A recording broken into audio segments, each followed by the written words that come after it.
তুইও অবিক ভাইয়াকে পছন্দ করিস তাই না হিয়া? না তো, আমি অভিক ভাইকে কেন পছন্দ করব? না, এই এলাকার সব মেয়েই তো অবিক ভাইয়া বলতে পাগল, তাই তোকে জিজ্ঞেস করলাম আর কি। তুইও নিশ্চয়ই আর সবার মতোই অবিক ভাইয়াকে পছন্দ করিস। সবাই পছন্দ করে বলে কি আমাকেও পছন্দ করতে হবে? এমনটা কোথায় লেখা আছে শুনি? না, আসলে আমি তো এমনি জিজ্ঞেস করলাম। তুই কি রাগ করলি? না, আমি আসি আবির ভাইয়া, ক্ষুধা লেগেছে।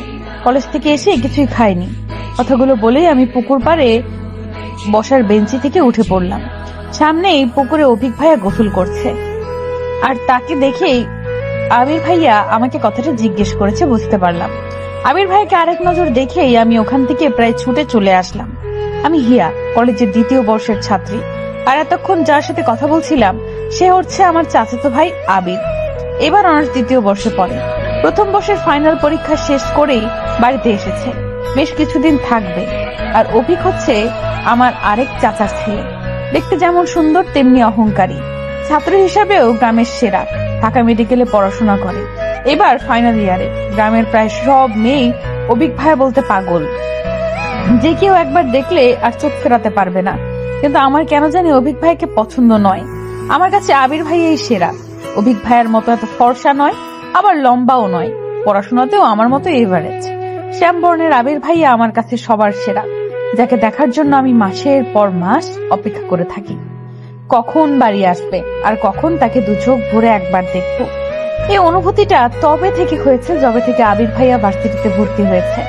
আগে হয়তো সবসময় চোখের সামনে থাকতো বলে এই অনুভূতিটা বুঝতে পারতাম না, অথবা তখন এই অনুভূতিটা বোঝার মতো বয়স আমার ছিল না। আমি যাকে পছন্দ করি সে যদি আমার সামনে অন্য কোনো ছেলেকে পছন্দ করে কিনা তা জিজ্ঞেস করে, তাহলে তো রাগ হওয়ারই কথা। তাই আমি খাবার খাওয়ার অজুহাত দিয়ে ওখান থেকে চলে আসলাম। আচ্ছা, আবির ভাইকে বুঝতে পারে না যে আমি তাকে কতটা পছন্দ করি? নাকি বুঝতে চায় না আমার না বলা অনুভূতিগুলো? নাকি আমাকে মুখ ফুটে বলতে হবে তাকে যে আমি তাকে ভালোবাসি? একটা মেয়ে হয়ে আমি তাকে কি করে বলবো যে আমি তাকে ভালোবাসি? আর আবির ভাইয়া যদি আমাকে পছন্দ না করে, আমাকে ফিরিয়ে দেয়, তখন কি আমি সহ্য করতে পারবো? আবার আবির ভাইয়া যদি অন্য কোনো মেয়েকে পছন্দ করে ফেলে, তাহলে তো আমি সেটা সহ্য করতে পারবো না। আজ একটা বছর আমি আমার অনুভূতিগুলো লুকিয়ে রেখেছি, আর যেন পারছি না। যতই দিন যাচ্ছে ততই মনে হচ্ছে আমি আমার ভালোবাসার মানুষটার থেকে দূরে সরে যাচ্ছি। হারিয়ে ফেলছি সেই আবির ভাইয়াকে, যাকে আমি মনে প্রাণে চাই। আবির ভাইয়া এসেছে শুনেই আমি কলেজ থেকে এসেই তাকে খুঁজতে পুকুর পাড়ে চলে গিয়েছিলাম, অথচ সে ভেবেছে যে আমি হয়তো আবির ভাইয়াকে দেখতে পুকুর পাড়ে গিয়েছি। এই জন্যই হয়তো আমাকে কথাটা জিজ্ঞেস করলো। তার মানে আবির ভাইয়া আমাকে ভুল বুঝেছে। কথাটা ভাবতেই আমার নিজেরই লজ্জা লাগলো। অভিক ভাইয়াও তো তাকিয়েছিল আমার দিকে, সেও ভেবেছে যে আমি তার গোসল করা দেখতে গিয়েছি। ছি, ব্যাপারটা এতক্ষণ আমার মাথাতেও আসেনি। আমার মনে হচ্ছে যে আবার ছুটে গিয়ে আবির ভাইয়াকে বলে আসি যে আমি ওনাকে দেখতে ওখানে গিয়েছিলাম, অভিক ভাইয়াকে নয়। যেই ভাবা সেই কাজ। আমি আবার এক ছুটে পুকুর পাড়ে চলে গেলাম, কিন্তু আবির ভাইয়াকে সেখানে না দেখতে পেয়ে এদিক সেদিক খুঁজতে লাগলাম, কিন্তু কোথাও থেকে দেখতে না পেয়ে চলেই আসছিলাম। তখন পেছন ফিরে কারো মুখে আমার নাম শুনতে পেলাম। মিষ্টি একটা কণ্ঠস্বরে সে আমার নাম ধরে ডাকছে।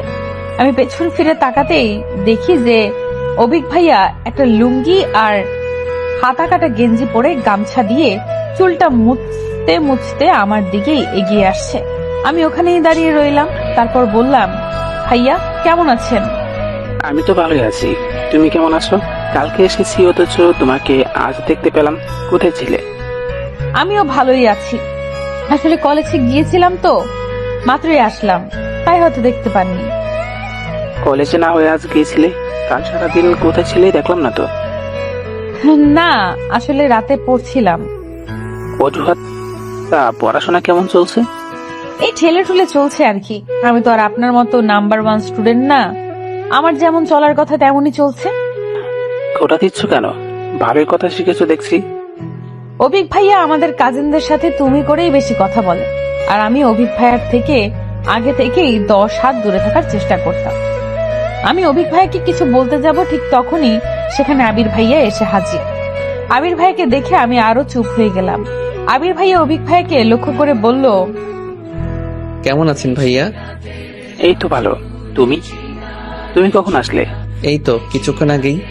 আপনি তো কাল এসেছেন তাই না? থাকবে না কি কয়দিন? না, বেশি দিন ছুটি নেই, আর 2টা টিউশনি আছে, ছুটি দিয়ে এসেছি। বেশি দিন থাকতে পারবো না। টিউশনি করা তোমার পড়াশোনার ক্ষতি হয় না? আমি তো আর সারাক্ষণ পড়ি না, আর 2টা টিউশনি থাকলে হাত খরচটা হয়ে যায় আর কি। তাদের গল্পের মাঝে আমার নিজেকে অসহায় লাগছিল, তাই আমি চুপি চুপি ওখান থেকে কেটে পড়লাম। আমি ঘরে ঢুকতেই মা চেঁচাতে লাগলো। সেই তখনই বললি যে ক্ষুধা লেগেছে, আমি তখন ভাত ধরে রেখেছি, অথচ তোর আসার নাম নেই। কোথায় গিয়েছিলে এই ভর দুপুরে? এইখানেই আবির ভাইয়া এসেছে তাই। ওদের দেখে কিছু শেখ। সারাক্ষণ টোটো করে ঘুরে বেড়ালে ওদের মতো ভার্সিটিতে পড়তে হবে না। তোর বাবা বলে দিয়েছে কোনো ভার্সিটিতে চান্স না পেলে সোজা বিয়ে দিয়ে দেবে। আসিফ এখন বাবা মায়ের সম্মান রাখে তবেই বাঁচা। কথাগুলো বলে মা হন হন করে ঘর থেকে বের হয়ে গেল। এই অভিক ভাইয়া আর আবিক ভাইয়া কেন যে ভার্সিটিতে চান্স পেয়েছিল কে জানে। আমাকে আর আমার চাচাতো বোন হিমাকে সারাক্ষণ তাদের গুণগান শুনে কাটাতে হয়। মাঝে মধ্যে ওদের দুজনের উপর প্রচুর রাগ হয়। আর আমার ছোট ভাই আসিফ ভাইদের মান রাখতে সেও ক্লাস টপার 5-এ বৃত্তি পেয়েছে, 8-এ বৃত্তি পেয়েছে, এবার 9-এ পড়ে। বোঝাই যাচ্ছে যে ভাইদের পথ অনুসরণ করেই এগোচ্ছে। আর আমি আর আবির ভাইয়ের ছোট বোন হিমা জমজের মতো একই ক্লাসে পড়ি, আবার রেজাল্টও একই থাকে, কোনো মতে টেনে টুনে পাস। বিকেলে আমি আর হিমা হাঁটতে বের হয়েছি, তখন হিমা লাজুক ঘেসে আমাকে বলল, জানিস ইয়া, আমি না অভিক ভাইকে পছন্দ করি। অভিক ভাইকে দেখলেই না আমার কেমন জানি লাগে, মনে হয় সারাক্ষণ ওনাকেই দেখি। ইস, ওনার যদি একটা ছোট ভাই বা বোন থাকতো, তাহলে তার ওসিলায় হলেও সারাক্ষণ আমি ওনাদের বাড়ির আশেপাশে ঘুরঘুর করতাম। আর বড় চাচাও দেখ, নিজের বাড়ি রেখে অন্য জায়গায় গিয়ে বাড়ি বানাতে হবে। আমাদের সাথে থাকলে কি হতো, যখন তখন অভিক ভাইকে দেখতে পারতাম। তুই এমন ভাবে বলছিস যেন অভিক ভাইয়াদের বাড়ি আমাদের বাড়ির থেকে কতই না দূরে, শুধুমাত্র রাস্তার এপার ওপার। আর তুই যে অভিক ভাইকে পছন্দ করিস এটা তো অনেক পুরাতন কথা, নতুন কিছু বল। একটা কথা কান খুলে শুনে রাখ, তুই কিন্তু অভিক ভাইয়ের দিকে একদম নজর দিবি না। অভিক ভাইয়া শুধু আমার। আচ্ছা হিয়া, অভিক ভাইয়ার কেমন মেয়ে পছন্দ হতে পারে বলতো? তুই এমন ভাবে বলছিস যেন অভিক ভাইয়া আমাকে বলেছে যে হিয়া আমার না এমন টাইপের মেয়ে পছন্দ। তুমি একটু খুঁজে দেবে? তুই মজা নিচ্ছিস তাই না? তুই নিজে যখন কাউকে পছন্দ করবি তখন বুঝবি যে ভালোবাসার মানুষটি সম্পর্কে জানার জন্য মন কেমন করে। তখন আমাকে বললে আমি ওইভাবে মজা করব। আরে বোন, তুই রাগ করছিস কেন? আমি তো এমনিই বললাম। তুই হঠাৎ অভিক ভাই নিয়ে পড়লি কেন বলতো, কাহিনী কি? সামনেই তো 14ই ফেব্রুয়ারি আসছে। আমি একটা প্ল্যান করেছি, তোকে ছাড়া আর কাউকে তো বলা যাবে না। তার আগে বল, তুই আমাকে হেল্প করবি? কি এমন প্ল্যান করেছিস যে আমার হেল্প ছাড়া হবে না? বলে ফেল শুনি। আমি না এবার ভ্যালেন্টাইন্স ডেতে অভিক ভাইকে একটা চিঠি দেব। তুই কি পাগল হয়ে গেছিস? কেউ জানতে পারলে কি লঙ্কা কাণ্ড হবে তা ভেবে দেখেছিস? আর অভিক ভাইয়ের রিয়াকশন কি হবে বুঝতে পারছিস? তা কল্পনা করতেও আমার হাড় হিম হয়ে আসছে। আরে ভাই, আমি নাম ধাম লিখে দেবো নাকি? আমি দুটাও বোকা নই। তুই আমাকে হেল্প করবি, ব্যাস। বাকিটা আমি তোকে পরে জানাবো, যদি রাজি হয়ে যায়। তুই কি পাগল? চিঠিতে কি এমন দিবি যে তোর নাম না জেনেই তোকে পছন্দ করবে? তোকে না চিনলে তোকে উত্তরই বা দিবে কি করে? আর তুই চিঠিটা কিভাবে দিবি? এত কিছু তোকে ভাবতে হবে না, তুই আমার সাথে থাকবি, হেল্প করবি, ব্যাস। আর কিচ্ছু জানি না। এবার বাড়ি চল, সন্ধ্যা হয়ে আসছে। আর একটু দেরি করলে তো তোর মা আর আমার মা মিলে কুরুক্ষেত্রে বাঁধিয়ে দেবে। আচ্ছা চল, বলেই আমরা বাড়ির পথে পা বাড়ালাম। হিমা যে কি প্ল্যান করছে তা ভেবে এখনই আমার মাথা ব্যথা শুরু হয়ে গেছে। কে জানে এই মেয়েটা আবার কি ফোন দিয়ে এটেছে। হিমার কথা শুনে আমারও খুব ইচ্ছে হচ্ছিল যে আবির ভাইয়াকে একটা চিঠি লিখবো। রাতে পড়ায় আর মন বসছে না, কি লিখবো না লিখবো তাই ভেবে ভেবে সারা হচ্ছিলাম। বারবার লিখে আবার কেটে দিচ্ছিলাম। অবশেষে পেন্সিল আর ইরেজার নিয়ে বসলাম। অবশেষে আমার মনের হাজারো কথাগুলো কয়েকটি শব্দের মাধ্যমে সাজালাম। তারপর নিচে এই চিঠিটা পড়তে লাগলাম। প্রিয় আবির, আমি আপনাকে ভাইয়া বললেও এই চিঠিতে আর ভাইয়া বলতে চাচ্ছি না, কারণ আমি যে আর আপনার বোন থাকতে চাই না। আমার হাজারো অনুভূতির সাথে আপনার অনুভূতিগুলো সাজাতে চাই। রোজ রাতে আপনার মায়াবী মুখটা দেখে ঘুমাতে চাই, আর প্রতিটা ভোরের আলো আমি আপনার সাথেই দেখতে চাই। আপনি কি আমাকে অনুমতি দিবেন আপনার জীবনের প্রতিটা ঘটনার সাথে আমাকে জড়িয়ে রাখার? আমি কিন্তু আপনার সাথেই আমার জীবনের প্রতিটা মুহূর্ত কাটাতে চাই। প্লিজ না করবেন না, তাহলে আমার এই ক্ষুদ্র হৃদয়টা ভেঙে টুকরো টুকরো হয়ে যাবে। আর টুকরো হৃদয়ে আপনার থাকতে যে কষ্ট হবে, এই চিঠিটা কে লিখতে পারে আশা করি বুঝতে ভুল হবে না। আমি যে হিয়া, আবিরের হিয়া। ইতি লিখে আমি আমার চিঠিটা শেষ করতে চাই না। আমি যে হাজারো কথা লিখতে চাই আপনাকে নিয়ে। আপনার উত্তরের আশায় রইলাম। চিঠিটা দেখছিলাম আর নিজেই লজ্জা পাচ্ছিলাম। আবির ভাইয়ের চিঠিটা পড়ার সময় কি আমার মতোই লজ্জা পাবে, নাকি হাসবে আমার এইসব হাস্যকর লেখা পড়ে? কি রে হিয়া, আজ এত পড়াশোনা করছিস? প্রতিদিন পারলে আমার আগে ঘুমিয়ে যাস, আর আজ এখনো পড়ছিস? হ্যাঁ মা, এই তো পড়া শেষ, এখন ঘুমাবো, তুমি ঘুমাও। কথাটা বলে লাইট অফ করে মায়ের পাশে শুয়ে পড়লাম। আর কাল চিঠিটা আবির ভাইয়ার কাছে কিভাবে পৌঁছাবো তাই ভাবতে ভাবতে ঘুমিয়ে পড়লাম। সকালে কলেজে যাওয়ার সময় হিমা জানালো যে ওর চিঠি লেখা শেষ। ও নাকি পুরো 4 পাতার একটা রচনা লিখেছে। আমি শুনে তো অবাক। তারপর হাসি থামাতে না পেরে বললাম, তুই কি প্রেমপত্রের নামে কোনো রচনা লিখেছিস? এত বড় চিঠি কেউ লিখে? আর তোর মনে হয় অভিক ভাইয়া ওই চিঠি দেখার পর আর পড়বে? আমি কি করব বল, লিখতে লিখতে বড় হয়ে গেছে। আমি তো ভেবেছি যে ওইটা দেখে দেখে তুই আমাকে সুন্দর করে লিখে দিবি। আমার যে হাতের লেখা, অভিক ভাইয়া হাতের লেখা দেখে বমি না করে দেয়। চিঠি পড়া তো দূরের কথা। আরে ভাই, তোর চিঠি আমি কেন লিখবো?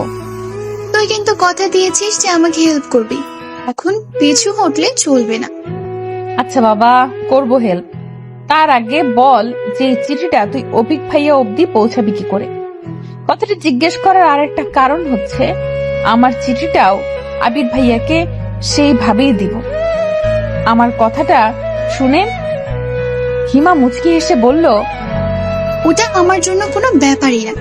অভিক ভাইয়া যখন রুমে থাকবে না, তুই তাদের সাথে গল্প জুড়ে দিবি, আর আমি সেই সুযোগে চিঠিটা রেখে আসবো। ব্যাস, মিশন কমপ্লিট। আইডিয়াটা কেমন? জিনিয়াস। তুই তো দেখছি ভবিষ্যতে লাভ গুরু হবি। কলেজে পৌঁছেই আমি হিমার চিঠিটা নিয়ে সবার থেকে লুকিয়ে পড়তে লাগলাম। এত লেখা লিখেছে যে পুরো ক্লাসের ফাঁকে ফাঁকে পড়েও আমি সেই চিঠি শেষ করতে পারলাম না। অবশেষে চিঠিটা আমার কাছে রেখে দিলাম। সারাদিন আর আবির ভাইকে দেখতে পেলাম না, হয়তো বন্ধুদের সাথে আড্ডা দিতে গেছে। এতদিন পর গ্রামে এসেছে, তাকে এক পলক দেখার জন্য আমার মনটা ছটফট করছিল। বিকেলে আমি আর হিমা আমাদের রুমে বসে হিমার চিঠিটা ঠিক করছিলাম। ঘরের দরজা বন্ধ দেখে মা কয়েকবার বকা দিলেও আমরা তার কথার গুরুত্ব দিলাম না। আজকের মধ্যেই আমাদের চিঠি লেখা শেষ করতে হবে। কাল যে ফেব্রুয়ারির 13 তারিখ, কালকে এই চিঠিগুলো তাদের মালিকের কাছে পৌঁছে দিতে হবে। কেটে কুটে অবশেষে হিমার চিঠিটাও ঠিক করলাম। তারপর হিমা চলে গেল আর আমি সেই চিঠিটা সুন্দর করে আরেকটা পৃষ্ঠায় লিখতে বসলাম। হিমার চিঠিটা ছিল এরকম: প্রিয় অভিক, তুমি আমার জীবনের প্রেমের সূর্যোদয়। তোমাকে এক নজরে দেখার জন্য আমি সারাটা জীবনও অপেক্ষা করতে পারি। এক তোমার মধ্যে আল্লাহ এত সৌন্দর্য কেন দিয়েছে? আমাদের মাঝেও তা একটু ভাগ করে দিত। লেখার তো অনেক কথাই ছিল, কি আর লিখবো, একদিনে বলা যায় সব। আজ শুধু এইটুকুই বলতে চাই যে আমি তোমাকে আমার সারা জীবনের সঙ্গী হিসেবে পেতে চাই। তুমি কি পারবে আমার জন্য অপেক্ষা করতে? আমি তোমার পাশে ছিলাম, আছি, আর থাকতেও চাই। নাম না বললে কি তুমি আমায় চিনে নেবে না? হাসির শুরু, হাওয়ার শুরু, রবীন্দ্রনাথের হৈমন্তীর শুরু, তাতেই আছে আমার সুর। আরো বলতে হবে বলে মনে হয় না। আমি এই ভালোবাসা দিবসের একটা মুহূর্ত তোমাকে আমার করে দেখতে চাই, যেখানে তুমি আমাকে পুকুর পাড়ে গিয়ে খুঁজবে। আমি তোমার আশায় থাকবো। আসবে তো আমার অভু? চিঠিটা শেষ করতেই আবির ভাইয়া আমার রুমের সামনে এসে হাজির। এই সময় আবির ভাইয়া আমার রুমে। সারাদিন পর আবির ভাইয়াকে দেখে আমার কি যে ভালো লাগছে তা বলে বোঝাতে পারছি না। আমি নিজেকে সামলিয়ে নিয়ে বললাম, ভাইয়া আপনি ভেতরে আসুন। আবির ভাইয়া ভেতরে এসে আমার বিছানার উপর বসতে বসতে বললেন, কেন, আমি কি আসতে পারি না নাকি? না তা নয়, আসলে এই সন্ধ্যার সময় তাই জিজ্ঞেস করলাম আর কি। চাচি বলছিল তোর পড়াশোনা কেমন চলছে, একটু খোঁজ নিতে, তাই চলে আসলাম আর কি। হিমার অবস্থা তো একদম বাজে, তা তোর কি অবস্থা? আমি চিঠিটা কোনো মতে একটা বইয়ের মধ্যে লুকিয়ে রেখে পড়ার ব্যাপারে কথা বলতে লাগলাম। বইটা আমি যেন হাতছাড়া করছি না। আবির ভাইয়া তার লক্ষ্য করে বলল, ওই বইটা ওইভাবে ঢোকাচ্ছিস কেন? কি আছে ওই বইতে? এটা আমার এক বান্ধবীর বই, এনেছিলাম পড়ার জন্য, কিছুই নেই। এইটুকু বলার পর মা আমাকে ডাকতে লাগলো। আমি আবির ভাইকে রুমে রেখে মায়ের কাছে চলে গেলাম। মা আবির ভাইয়ের জন্য চা বানিয়েছে। চা নিয়ে আমার রুমে ঢুকতেই দেখতে পেলাম যে আবির ভাইয়ের মুখটা কেমন যেন পাংশু বর্ণ ধারণ করেছে। আমি চায়ের কাপটা নামাতেই আবির ভাইয়া বলল, আমি এখন চা খাবো না, বাইরে একটু কাজ আছে, তুই পড়, আমি পরে আসবো না। আমার উত্তরের আশা না করেই আবির ভাইয়া হন্তদন্ত হয়ে চলে গেল। আমি হা করে কিছুক্ষণ তাকিয়ে থেকে আবির ভাইয়ের জন্য আনা চাটা নিজেই খেতে শুরু করলাম। আর অবাক হয়ে ভাবতে লাগলাম যে আবির ভাইয়া এমন হঠাৎ করে চলে গেল কেন। আজ কলেজ থেকে এসে আমি আর হিমা সুযোগ খুঁজছি যে কখন অভিক ভাইয়া বাড়ি থেকে বের হবে, কিন্তু অভিক ভাইয়া যেন আজ বেরই হচ্ছে না। আমি আর হিমা ওর রুমের জানলার পাশে বসে আছি। এমন সময় আবির ভাইয়া এসে হিমাকে ডাকতে লাগলো। আমাকে দেখেই আবির ভাইয়া রুমের থেকে চলে গেল। আমার কেমন যেন মনে হচ্ছে যে আবির ভাইয়া আমাকে এড়িয়ে চলছে, কিন্তু কেন তা বুঝতে পারছি না। কালকে অভিক ভাইয়ের জন্য লেখা চিঠিটা দেখে ফেলেনি তো? ভাবতে আমার হাত পা কেমন যেন ঠান্ডা হয়ে আসলো। আবির ভাইকে কি জিজ্ঞেস করে দেখবো, কিন্তু হিমার কথা বললে আবার হিমার কপালে শনি নেমে আসবে। আর যদি এটা ভাবে যে আমি অভিক ভাইয়াকে চিঠি লিখব, তখন এসব ভাবছিলাম। তখন হিমা রুমে এসেই আমাকে জড়িয়ে ধরে আস্তে আস্তে বলল, আরে অভিক ভাই বের হয়ে গেছে, চল তাড়াতাড়ি। আমি হিমার সাথে বিনা বাক্যে বের হয়ে গেলাম। আবির ভাইয়া বারান্দায় বসে চাচির সাথে কথা বলছিল। আমাকে আর হিমাকে যেতে দেখে হিমাকে উদ্দেশ্য করে বলল, কিরে হিমু, এখন আবার কোথায় যাচ্ছিস? হিয়া নাকি একটু বড় চাচির ওখানে যাবে, তাই। ইয়া যাবে, ভালো কথা। তোকে সাথে যেতে হবে কেন? মা না কি যেন করতে বললো তোকে, যা কাজ কর। আমি জানি হিমার কোনো কাজ নেই, কিন্তু আমার সাথে যেতে দিবে না, এই জন্য এমন করছে। আমার মনটা খারাপ হয়ে গেল। হিমাও রাগ করে রুমে চলে গেল। চাচি আমাদের মনের অবস্থা বুঝতে পেরে আবির ভাইয়াকে ধমক দিয়ে বলল, তুই কাল থেকে হিমার পেছনে কেন পড়ে আছিস বলতো? দুদিন পর চলে যাবি, একটু ভালোভাবে থাকলেই তো পারিস। তোমার আলতি পেয়ে আজ পড়াশোনার এই অবস্থা। পরীক্ষায় ফেল করলে তখন বুঝবে আমি কেন ওর পেছনে পড়ি। কথাগুলো বলেই আবির ভাইয়া বাড়ি থেকে বের হয়ে গেল। আমি হিমার চিঠিটা নিয়ে পড়লাম বিপাকে। আবির ভাইয়া বের হয়ে যেতেই হিমা আবার চুপি চুপি বের হয়ে আসলো। তারপর আমরা দুজনে গিয়ে অভিক ভাইয়ার রুমে চিঠিটা রেখে আসতে সফল হলাম। রাতে আমি হিমার কাছে যাব বলে আবির ভাইয়ার জন্য লেখা চিঠিটা নিয়ে চাচিদের ওখানে গেলাম। এই সময়টা আবির ভাই সাধারণত রুমে থাকে না, তাই ভাবলাম যে রুমে চিঠিটা রেখে চলে আসব, যেন কেউ বুঝতে না পারে। তাহলে আবির ভাই আমাকে ভুল বুঝলেও চিঠিটা দেখে বুঝে যাবে যে আবির ভাইয়ার জন্য চিঠিটা লেখা, অভিক ভাইয়ের জন্য চিঠির লেখাটা আমার নয়। আবির ভাইয়ার রুমের সামনে যেতেই আমি থমকে গেলাম। আবির ভাইয়া হেসে হেসে কারোর সাথে কথা বলছে, কিন্তু অন্য কারো কণ্ঠ না শুনতে পেয়ে বুঝে গেলাম যে আবির ভাইয়া ফোনে কথা বলছে। আমি আরেকটু কাছে গিয়ে কথাগুলো শোনার চেষ্টা করলাম। আরে পাগলি, ভ্যালেন্টাইন্স ডে এখনো আসেনি তো, এখনই বলতে হবে? ওকে বলছি বাবা, আই লাভ ইউ। হয়েছে এবার? দেখ নিশি, আমি বলে দিয়েছি তো, এবার ফোন রাখ, আমি বাড়িতে এসেছি, কেউ শুনলে উল্টাপাল্টা ভাববে। বলেই হাসতে লাগলো। আবির ভাইয়া কাউকে আই লাভ ইউ বলেছে শুনে আমার পা দুটো পাথরের মতো স্থির হয়ে গেল। চোখ থেকে পানি পড়েই চলেছে। চিৎকার করে কান্না করতে মন চাচ্ছে, কিন্তু পারছি না। হঠাৎ চাচা আমাকে ওভাবে দাঁড়িয়ে থাকতে দেখে বলল, কে ওখানে? ইয়া, ভিতরে যা। ওখানে দাঁড়িয়ে আছিস কেন? হিমা ভিতরেই আছে, দেখ। না, আমি আর ভেতরে যাব না, আসি। ততক্ষণে আবির ভাইয়া আর হিমা রুম থেকে বাইরে চলে এসেছে। আবির ভাইয়ার চোখে চোখ পড়তেই আমি তাড়াতাড়ি ওখান থেকে চলে আসলাম। অন্ধকারে থাকায় হয়তো কেউ বুঝতে পারেনি যে আমি কান্না করছি। না বোঝাই ভালো। আজ রাতে আমার ঘুম হবে না, তা আমি ভালো করেই জানি। এটাই কি হওয়ার ছিল? আমি যাকে ভালোবাসি সে অন্য কাউকে ভালোবাসে। আচ্ছা, আমারও তো কোনো ভুল হতে পারে, হতে পারে আবির ভাইয়া কাউকে ভালোবাসে না, কিন্তু আমি নিজের কানকে কি করে অবিশ্বাস করি? আসলে কি প্রেমে পড়লে মানুষের বুদ্ধি লোপ পায় নাকি বৃদ্ধি পায়? আমার ক্ষেত্রে কোনটা হচ্ছে? আমি আর কিছু ভাবতে পারছি না। বুক ফেটে কান্না করতে মন চাচ্ছে, কিন্তু মা পাশে থাকায় কান্নাও করতে পারছি না। এত রাতে কান্না করলে মা কি ভাববে? রাতে কখন ঘুমিয়ে পড়েছি জানি না। সকালে মায়ের ডাকে ঘুম ভেঙে গেল। আমি বিছানা থেকে উঠতেই আম্মু বকা দিয়ে বলতে লাগলো, জমিদারের বেটির ঘুম কি আজ ভাঙবে? হিমা কখন থেকে উঠে পড়তে বসে গেছে, আর একে দেখো এখনো পড়ে পড়ে ঘুমাচ্ছে। একে দেখলে কে বলবে যে কিছুদিন পরে ইন্টার পরীক্ষা? আমার হয়েছে যত জ্বালা। এত বড় মেয়ে, না তো কোনো কাজ করে আর না তো পড়াশোনা।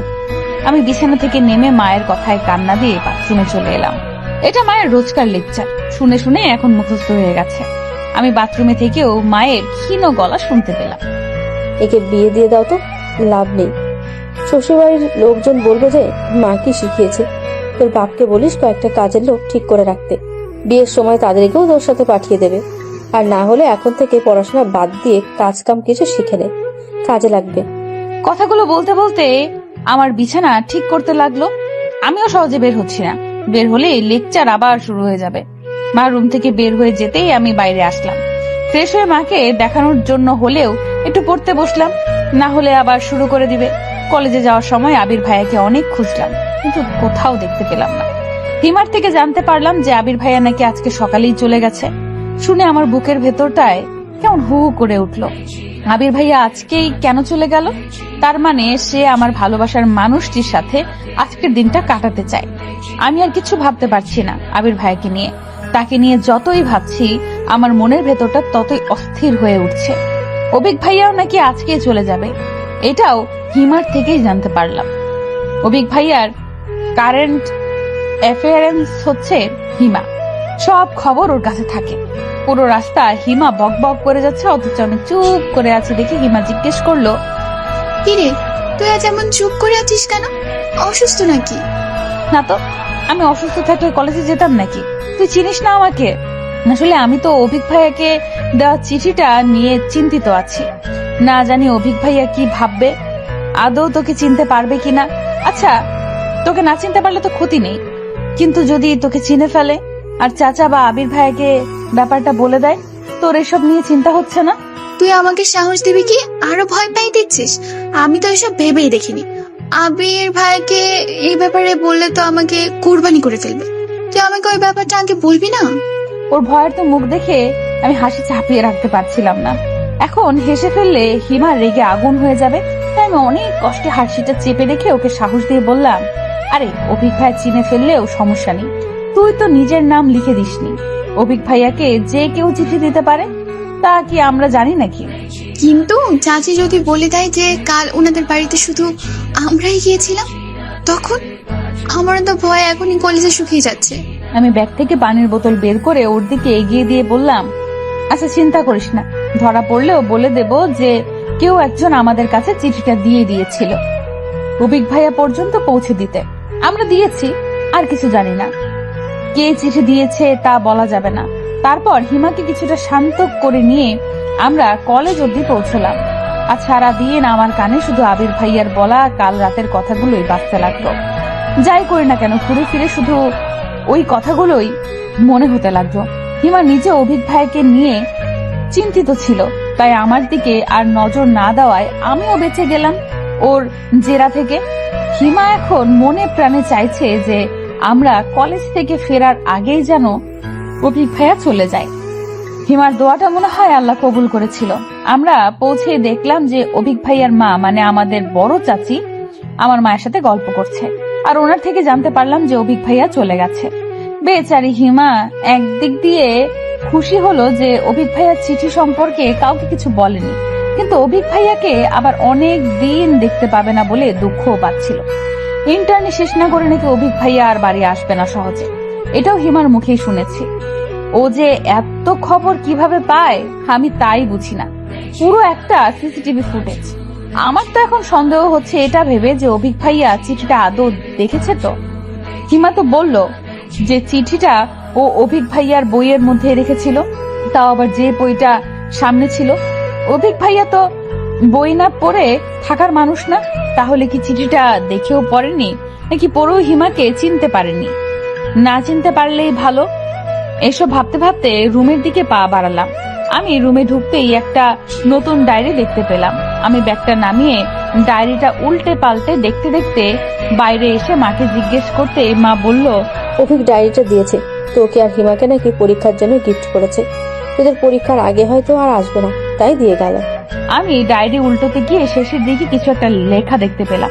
আমি তাড়াতাড়ি রুমে গিয়ে লেখাগুলো পড়া শুরু করলাম। আমি অবিক। হিয়া, আমি জানি চিঠিটা তুমি লিখেছো। তোমার হাতের লেখা আমি খুব ভালো করে চিনি। দেখো, আমি কথাগুলো তোমাকে সরাসরি বলতে চেয়েছিলাম, কিন্তু তুমি তো জানোই আমি একটু লাজুক প্রকৃতির। কারো সামনে গেলে ভালো করে কথা বলতে পারি না। আর যে কথাগুলো আমি গুছিয়ে লিখতে পারবো সেগুলো সামনে গেলে গুছিয়ে বলতে পারবো না। তাই তোমার থিওরি আমি তোমার উপরই অ্যাপ্লাই করলাম। আমিও আমার মনের কথাগুলো লিখলাম। আমি তোমার থেকে অনেক সিনিয়র, তাই জীবন সম্পর্কে তোমার থেকে আমার ধারণা কিছু বছরের হলেও বেশি।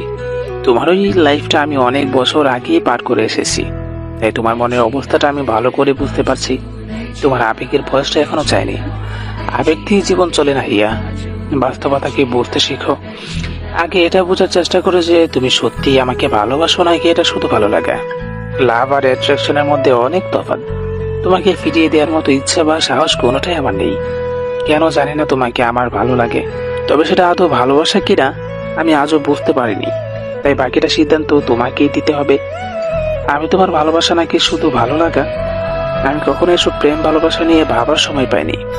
সব সময় পড়াশোনা নিয়ে দেখেছি, কিন্তু আজ হোক বা কাল হোক বিয়ে তো করতে হবে। তাই তোমাকে ফিরিয়ে দিচ্ছি না, তবে তোমার মন পরিবর্তন হলেও হতে পারে। তোমার জীবনের সবে শুরু, সামনে পরীক্ষা, পড়াশোনার মন দাও। এখন এসব নিয়ে ভাবলে চলবে না। আমি তোমাকে সময় দিচ্ছি ভাবার জন্য। তোমার যদি মনে হয় যে তুমি আমাকে সত্যি ভালোবাসো, তবে আমি তোমাকে ফিরিয়ে দেব না, অপেক্ষা করব তোমার জন্য। কিন্তু এর মধ্যে যদি তোমার মনে হয় যে আমাকে তোমার শুধু ভালো লাগা, ভালোবাসো না, তবে আমি তোমাকে দোষারোপ করব না। কারণ আমি জানি যে এই বয়সটা আবেগী। আর আমার বাহ্যিকতা দেখে আমাকে বিচার করো না। আমার আচার আচরণের স্বভাব চরিত্র এগুলো বিচার করো, তারপর তুমি সিদ্ধান্ত নেবে। আর হ্যাঁ, তোমার পরীক্ষার মধ্যে এ নিয়ে কোনো টেনশন করবো না। এখন তোমার পড়ার সময়। পরীক্ষা শেষ করে ঠান্ডা মাথায় ভেবে তারপর আমাকে জানিও। উপদেশগুলো গ্রহণ করলে খুশি হব। আর আমার লেখাগুলো পড়ে একদম মন খারাপ করবে না। নিজের খেয়াল রেখো, ভালো থেকো, সুস্থ থেকো। তোমার প্রিয় অপু। লেখাগুলো পড়তেই আমার মাথার মধ্যে ঝিমঝিম করতে শুরু করে দিয়েছে। আমি হাসবো নাকি কাঁদবো বুঝতে পারছি না। প্রথমে আবির ভাইয়া আমাকে ভুল বুঝলো, আর এখন অভিক ভাইয়াও। কিন্তু এই লেখাগুলো দেখলে হিমাও যে আমাকে ভুল বুঝবে। যাই হোক না কেন, হিমাকে এই ব্যাপারে কিছুই বলা যাবে না, তাহলে ও আমাকে খুন করে ফেলবে। অভিক ভাইয়া কি করে ভাবতে পারলো যে আমি ওনাকে পছন্দ করি? তার মানে চিঠিটা আবির ভাইয়াও পড়েছিল নিশ্চয়ই, যার কারণে আবির ভাইয়াও একই ভুল বুঝেছে। কিন্তু আমি অভিক ভাইয়াকে চিঠি দেই বা না দেই, আবির ভাইয়া তো অন্য একটা মেয়েকে ভালোবাসে, আর অভিক ভাইয়াও কি আমাকে পছন্দ করে? তাহলে আমি কোথায় এসে পড়লাম? আমি এখন কোন দিকে যাব আর কি করব? অভিক ভাইয়াকে নিয়ে কোনো চিন্তা নেই, কিন্তু আবির ভাইয়া আর হিমাকে আমি কি করে সবটা বোঝাবো? আমি যে আর কিছুই ভাবতে পারছি না। আমি ডায়েরিটা ড্রয়ারে লুকিয়ে রেখে সোজা হিমার কাছে চলে গেলাম। হিমা ফ্রেশ হয়ে খেতে বসেছে। আমি গিয়ে বললাম, অভিক ভাইয়া তোকে একটা ডায়েরি গিফট করেছে, দেখেছিস তাতে কি কিছু লেখা আছে? অভিক ভাইয়ার নাম শুনেই হিমা যেন লাফিয়ে উঠল। খাবার নিয়ে ওর রুমে চলে গেল। আমি ওকে অনুসরণ করলাম। টেবিলের ওপর থেকে ডায়েরিটা নিয়ে আমি লেখা খুঁজতে লাগলাম। ডায়েরির শেষ পাতাতেই কিছু লেখা আছে। আমি সেটা পড়তে শুরু করলাম। Best wishes my dear mister. ভালো করে পড়াশোনা করো, ভালোভাবে পরীক্ষা দিও, সময়গুলো কাজে লাগাও, নষ্ট করো না। যাওয়ার আগে আর দেখা হলো না। নিজের যত্ন নিও। ভালো থেকো, তোমার ভালোবাসার ভাই অভিক। লেখাটা পড়েই আমি ধপ করে হিমার বিছানার উপর বসে পড়লাম। অভিক ভাইয়া হিমাকে কিছু লিখেছে ভেবে হিমা খুশিতে লাফাতে লাগলো। কিন্তু আসল ঘটনা শুনলে যে হিমার কি অবস্থা হবে তা ভেবে আমি অস্থির হয়ে যাচ্ছি। আচ্ছা, অভিক ভাইয়া যদি জানতো যে চিঠিটা আমি নই হিমা দিয়েছে, তখন হিমাকেও কি একই কথা লিখতো? আমি হিমার রুম থেকে বের হয়ে আসলাম। হিমা তো খাওয়া দাওয়া বাদ দিয়ে ডায়েরি নিয়ে পড়লো। হাজার হোক, ডায়েরিটা অভিক ভাইয়া দিয়েছে। আমি বিষণ্ণ মনে রুমে গিয়ে ফ্রেশ হয়ে নিলাম। খাওয়ার কোনো ইচ্ছে না থাকা সত্ত্বেও মায়ের জোরাজোরিতে খেতে বসলাম। 2 বার খাবার মুখে দিয়েই আর খেতে ইচ্ছে হচ্ছিল না। তাই বাকি খাবারটা রেখেই উঠে পড়লাম। মা কিছু বকাবকি করে চলে গেল। আমি বিছানায় শুয়ে ফোনটা হাতে নিয়ে একবার অভিক ভাইয়ার নাম্বার বের করছি, একবার আবির ভাইয়ার নাম্বার বের করছি, কিন্তু কাউকেই কল করার সাহস পাচ্ছি না। কল করে কি বলবো তাই ভেবে পাচ্ছি না। আমি এমনিতেও ফোনে কথা কম বলি, আবির ভাইয়ের সাথে যাওয়া বা টুকটাক কথা হয়, অভিক ভাইয়ের সাথে ফোনে কথা হয় না বললেই চলে। ভাইয়াও কল করে না আর আমিও না। অনেকক্ষণ ভেবে চিন্তে কিছুটা সাহস নিয়ে অভিক ভাইয়াকে কল করেই ফেললাম। কল করার কিছুক্ষণ পর আবির ভাইয়া কল রিসিভ করে বলল, হ্যালো হিয়া, আবির ভাইয়া কোথায় আপনি? আমি মাত্র পৌঁছালাম বাসায়, কিছু বলবি? না মানে ভালোভাবে গেছেন তো? আরো কিছু বলার থাকলে বল। আমি খুব টায়ার্ড, বুঝতেই পারছিস, মাত্র আসলাম রুমে। আমি তাড়াতাড়ি করে কল কেটে দিলাম। আর কিছু বলার ইচ্ছেটা আমার মরে গেছে। একটু ভালো করে কথা বললেও পারতো। আমি কল কেটে দেওয়ার পর আবির ভাইয়া আরো 2 বার কল করলো। আমি রিসিভ করলাম না। রিসিভ করে কি বা বলবো। এরপর ভাবছিলাম যে অভিক ভাইয়াকে কল করে সব সত্যিটা বলে দিব, যে চিঠিটা আমি লিখলেও আমার জন্য নয়, হিমার জন্য লিখেছিলাম। কিন্তু আবির ভাইয়ার সাথে কথা বলে সেই মুডটাই নষ্ট হয়ে গেল। তাই আর অভিক ভাইয়াকে কল করলাম না। জানি না আবির ভাইয়া আবার আসবে কবে, আর কবে সামনে থেকে এক নজরে দেখতে পাবো, আর কেনই বা এই সত্যিটা জানাতে পারবো। আবির ভাইয়া কাউকে ভালোবাসলেও মেনে নিতে হবে, কিন্তু তাই বলে সে আমাকে ভুল বুঝবে সেটা তো হতে পারে না। কিন্তু হিমাকে সত্যিটা তাড়াতাড়ি জানাতেই হবে, নইলে অনেক কিছুই হতে পারে। বিশেষ করে হিমা পরে ব্যাপারটা জানতে পারলে আমাকে ভুল বুঝবে। এটা কিছুতেই হতে দেওয়া যাবে না। আবির ভাইয়াকে পরে বোঝালেও হবে, কিন্তু হিমাকে কি করে সবটা বলবো তাই বুঝতে পারছি না। ওর প্রতিক্রিয়াটাই বা কি হবে কে জানে। অভিক ভাইকে কথাটা না জানানো পর্যন্ত আমার শান্তি হচ্ছিল না। অভিক ভাইকে হিমার কথা জানাতেই অভিক ভাইয়া রাগান্বিত স্বরে বলল, হিয়া, তোমার কমন সেন্স নেই? অন্যের চিঠি তুমি কেন লিখবে? আর হিমাকে জানিয়ে দাও, ওকে শুধুমাত্র আমার ছোট বোন ভাবি, এর বাইরে কিছুই নয়। ভাইয়া কথাটা আপনি নিজে হিমাকে জানিয়ে দিলে খুশি হতাম। ওকে, আর আমি তোমাকে পছন্দ করি এটা তো এখন তুমি জেনে গেছো। তোমার মতামত যখন খুশি জানিয়ে দিও, আমি আশায় থাকবো তোমার উত্তরের। এখন পড়াশোনার সময়, এসব নিয়ে ভাবতে হবে না। ভাইয়া আসলে আমি আপনাকে আমার বড় ভাই হিসাবেই মানি, তাই। ওকে, আমার জন্য তোমার চিন্তা করতে হবে না। দেখো না যে তুমি না করার আমি অনেক কষ্ট পাবো, কেননা তোমাকে আমার ভালো লাগে, জাস্ট এইটুকুই। ব্যাপারটা এখানে শেষ হয়ে গেল। ভালো হয়েছে কোনো জিনিস নিয়ে বাড়াবাড়ি আমার একদম পছন্দ নয়, আর এসব কথাগুলো কাউকে জানানোর প্রয়োজন নেই। কাজিনদের মধ্যে কোনো ভুল বোঝাবুঝির সৃষ্টি হোক সেটা আমি চাই না। আচ্ছা। তুমি কি আমাকে ভয় পাও? না আসলে। প্লিজ কিছু মনে করো না, আমি এভাবে কথাগুলো বলতে চাইনি, কিন্তু ওকে ভাইয়া, আপনি শুধু হিমাকে একটু বুঝিয়ে বলবেন তাহলেই হবে। আচ্ছা সরি হিয়া, সত্যিটা না জেনেই আমি তোমাকে। থাক না, এসব আর না বলাই ভালো। তারপর অভিক ভাইয়া কল কেটে দিতেই আমি যেন হাফ ছেড়ে বাঁচলাম। একটু পরে হিমা মন খারাপ করে আমার রুমে আসলো। তারপর আমাকে জড়িয়ে ধরে কান্না করতে লাগলো, কারণ অভিক ভাইয়া ওকে সবটা বলেছে, আর সেটা শুনেই ওর এই অবস্থা। অভিক ভাই সবকিছু পেয়েছে বলে এত অহংকার থাকতে হবে? আমি কি দেখতে এতটাই খারাপ? পড়াশোনায় নাও একটু কাঁচা, তাই বলে এইভাবে সরাসরি মুখের উপর না করে দিতে পারলো? আমি ওর পিঠে হাত বুলিয়ে শান্ত হতে বললাম। তারপর ওকে বুঝালাম যে অভিক ভাইয়ের থেকে আরো ভালো ছেলে পাবে ও। অভিক ভাইয়া আমাকে পছন্দ করে, এটা ওর থেকে গোপন রাখাই ভালো। তাই ও এই বিষয়ে আর কিছু বললাম না। কেটে গেছে কয়েকটা মাস। আমি আবির ভাইয়ের সাথে আর একদিনও কথা বলিনি। সে তো তার প্রিয় মানুষের সাথেই আছে, আমার সাথে কেন কথা বলতে হবে? আমিও ভার্সিটিতে পড়বো, আর প্রেম করে আবির ভাইকে দেখিয়ে দিব। ইদানিং আমার পড়াশোনা দেখে রীতিমতো সবাই অবাক, ভীষণ অবাক। আর আব্বু ভীষণ খুশি যে আমি পড়াশোনায় মন দিয়েছি। সত্যি বলতে ইদানিং পড়াশোনা করতে আমার ভালোই লাগে। আর সব থেকে মজার ব্যাপার হচ্ছে, পড়াশোনায় ডুবে থাকলে আবির ভাইয়ার কথাও বেশি মনে পড়ে না। কলেজে এখন আর যেতে হয় না, শুধু প্রাইভেট আর কোচিং। ভালোই যাচ্ছে দিনকাল।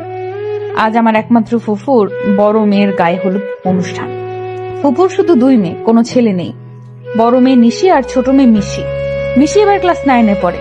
ফুপুর বাড়ি আমাদের বাড়ি থেকে বেশি দূর না হলেও বেশি যাওয়া হয় না ওখানে। আজ ফুপুর বাড়িতে যাওয়ার কোনো ইচ্ছে আমার ছিল না, কিন্তু হিমা যখন জানালো যে আজ নিশি আপুর গায়ে হলুদের অনুষ্ঠানের জন্য আবির ভাইয়া আসবে, তখন কেন জানি আমার যেতে মন চাইলো। কতদিন আবির ভাইয়ের ওই মুখটা দেখি না, কিন্তু সে তো অন্য কাউকে ভালোবাসে। কথাটা মনে হতেই আবার আমার মনটা খারাপ হয়ে গেল। কিন্তু আমি না গেলে হিমাও যাবে না। হিমার জেদের কাছে হেরে অবশেষে রাজি হলাম। সবার সাথে আমিও হলুদ শাড়ি পরেছি, আর আমার চোখ দুটো শুধু বারবার আবির ভাইকে খুঁজছে। কখন যে আসবে। হিমা সবার সাথে মজা করছে, কিন্তু আমি একপাশে দাঁড়িয়ে আবির ভাইকে খোঁজার চেষ্টা করছি। এমন সময় কেউ একজন আমার পেছন থেকে বলে উঠল, এক্সকিউজ মি কেশবতী। আমি পেছনে তাকাতেই দেখতে পেলাম যে একটা ছেলে দাঁড়িয়ে আছে। ছেলেটা দেখতে কিছুটা অভিক ভাইয়ার মতোই। আমি প্রথমে দেখেই কিছুক্ষণ হাঁ করে তাকিয়েছিলাম যে অভিক ভাইয়া তো আসার কথা না, তাহলে এই ছেলেটাকে? আর আশেপাশে তো কেউ নেই। কেশবতী বলে কাকে ডাকছে? এই যে মিস, হ্যাঁ আপনাকে বলছি, আমি জানি আমি দেখতে অনেক সুন্দর, তাই বলে ওভাবে তাকিয়ে রাখতে হবে? ওনার কথা শুনে আমি রাগে আর লজ্জায় আমার চোখ নামিয়ে নিয়ে বললাম, এই যে মিস্টার হনুমান, সুন্দর হয়েছেন বলে শুধু অহংকার, তাই না? এই সৌন্দর্য কি আপনি নিজে তৈরি করেছেন নাকি? আল্লাহ আপনাকে এত সুন্দর করে তৈরি করেছেন বলেই না আপনি এত সুন্দর হয়েছেন। আর আপনি আমাকে কেশবতী কেন বলছেন? মেনেই যখন নিয়েছেন যে আল্লাহ আমাকে সুন্দর করে বানিয়েছেন, তাহলে হনুমান বলে আপনি সেই সৌন্দর্যের অবমাননা করতে পারেন কি? সেটা তো আপনার অহংকার দেখে বলেছি, কিন্তু আপনি আমাকে... কারণ আমি তো আপনার নাম জানতাম না, শুধু আপনার চুলগুলোই দেখছিলাম। আর এত সুন্দর চুলের অধিকারী যে, তাকে কেশবতী বলে ভুল করে লিখছো। চুল তার কবিকার অন্ধকার বিদিশার নেশা। কবিতার এই লাইনটা আপনার জন্য যেন কবি লিখেছিলেন। আচ্ছা, আপনি কে বলুন তো? আমার সাথে এসব আউল ফাউল কেন পেঁচাল শুরু করেছেন? আর আমি বা এতক্ষণ আপনার সাথে কথা বলছি কেন? আরে সরি, আপনাকে যে জন্য ডাকছিলাম তাই তো শোনানো হয়নি। এখানে আশেপাশে কোনো ফুলের দোকান আছে? মিশি আমাকে ফুল কিনে আনতে বলেছে, কিন্তু আমি এখানে তেমন কিছুই চিনি না। আপনাকে দেখে ভাবলাম যে জিজ্ঞেস করে নিই। মিশি আর কাউকে পায়নি ফুল কেনার জন্য, আপনার মতো একটা গাধাকে পাঠিয়েছে। আর আপনিও আমাকে পেলেন জিজ্ঞাসা করার জন্য। আশেপাশে কোনো ছেলের অভাব আছে নাকি? মেয়ে দেখলে এই কথা বলতে মন চায়? লুচ্চা! আপনি আশেপাশে আর কাউকে দেখতে পাচ্ছেন? এখানে শুধু আমি আর আপনি আছি। আর শুনুন, আপনি আমাকে গাধা, হনুমান আর এসব কেন বলছেন? আমার তো সুন্দর একটা নাম আছে নাকি? সাহিল শাহরিয়ার আমার নাম। নেক্সট টাইম মাথায় রাখবেন। আর উপকার না করলে না করেন, উল্টোপাল্টা কথা বলবেন না। কি ব্যাপার? কি হয়েছে? আপনি কি হিয়াকে চিনেন? ও আচ্ছা, আপনার নাম তাহলে হিয়া? চেহারার মতো নামটাও খুব মিষ্টি। কি রে, তুই এই ছেলেটাকে চিনিস নাকি? আমি ভয়ে ভয়ে না সূচক মাথা নাড়তেই আবির ভাইয়া সাহিলের দিকে এগিয়ে গিয়ে বলল, একা একটা মেয়েকে পেয়ে বিরক্ত করছেন, লজ্জা করছেন আপনার? দেখে তো ভদ্র করে ছেলে বলেই মনে হচ্ছে, ব্যবহার দেখে তো তা মনে হচ্ছে না। ভাইয়া প্লিজ, আপনি যা ভাবছেন তা নয় আসলে। তুই চুপ থাক, একদম কথা বলবি না। দিন দিন তোর সাহসটাও বেড়ে যাচ্ছে। আমি কি বলবো না বলবো বুঝতে পারছি না।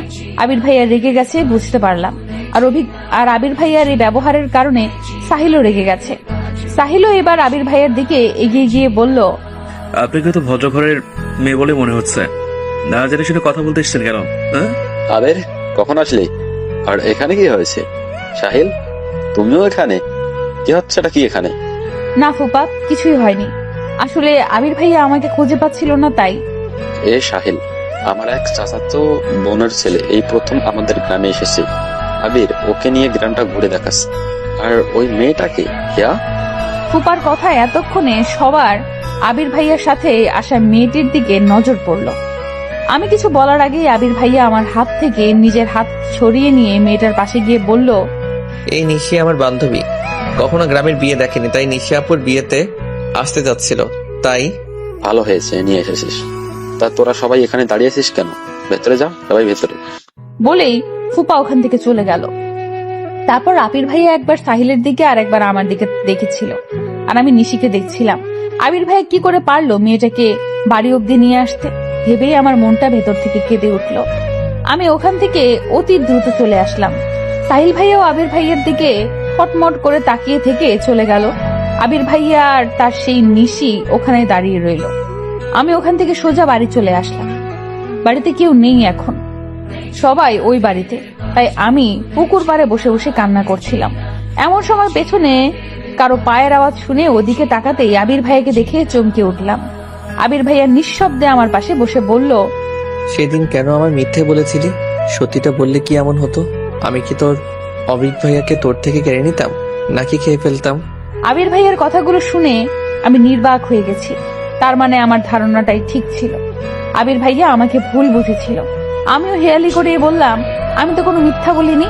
আর আপনি যে আপনার হৃদয়ের টুকরাটাকে রেখে আমার সাথে গল্প করতে এসেছেন, এটা কি ঠিক? তুই কি নিশির কথা বলছিস? ও আমার হৃদয় টুকরো কেন হবে?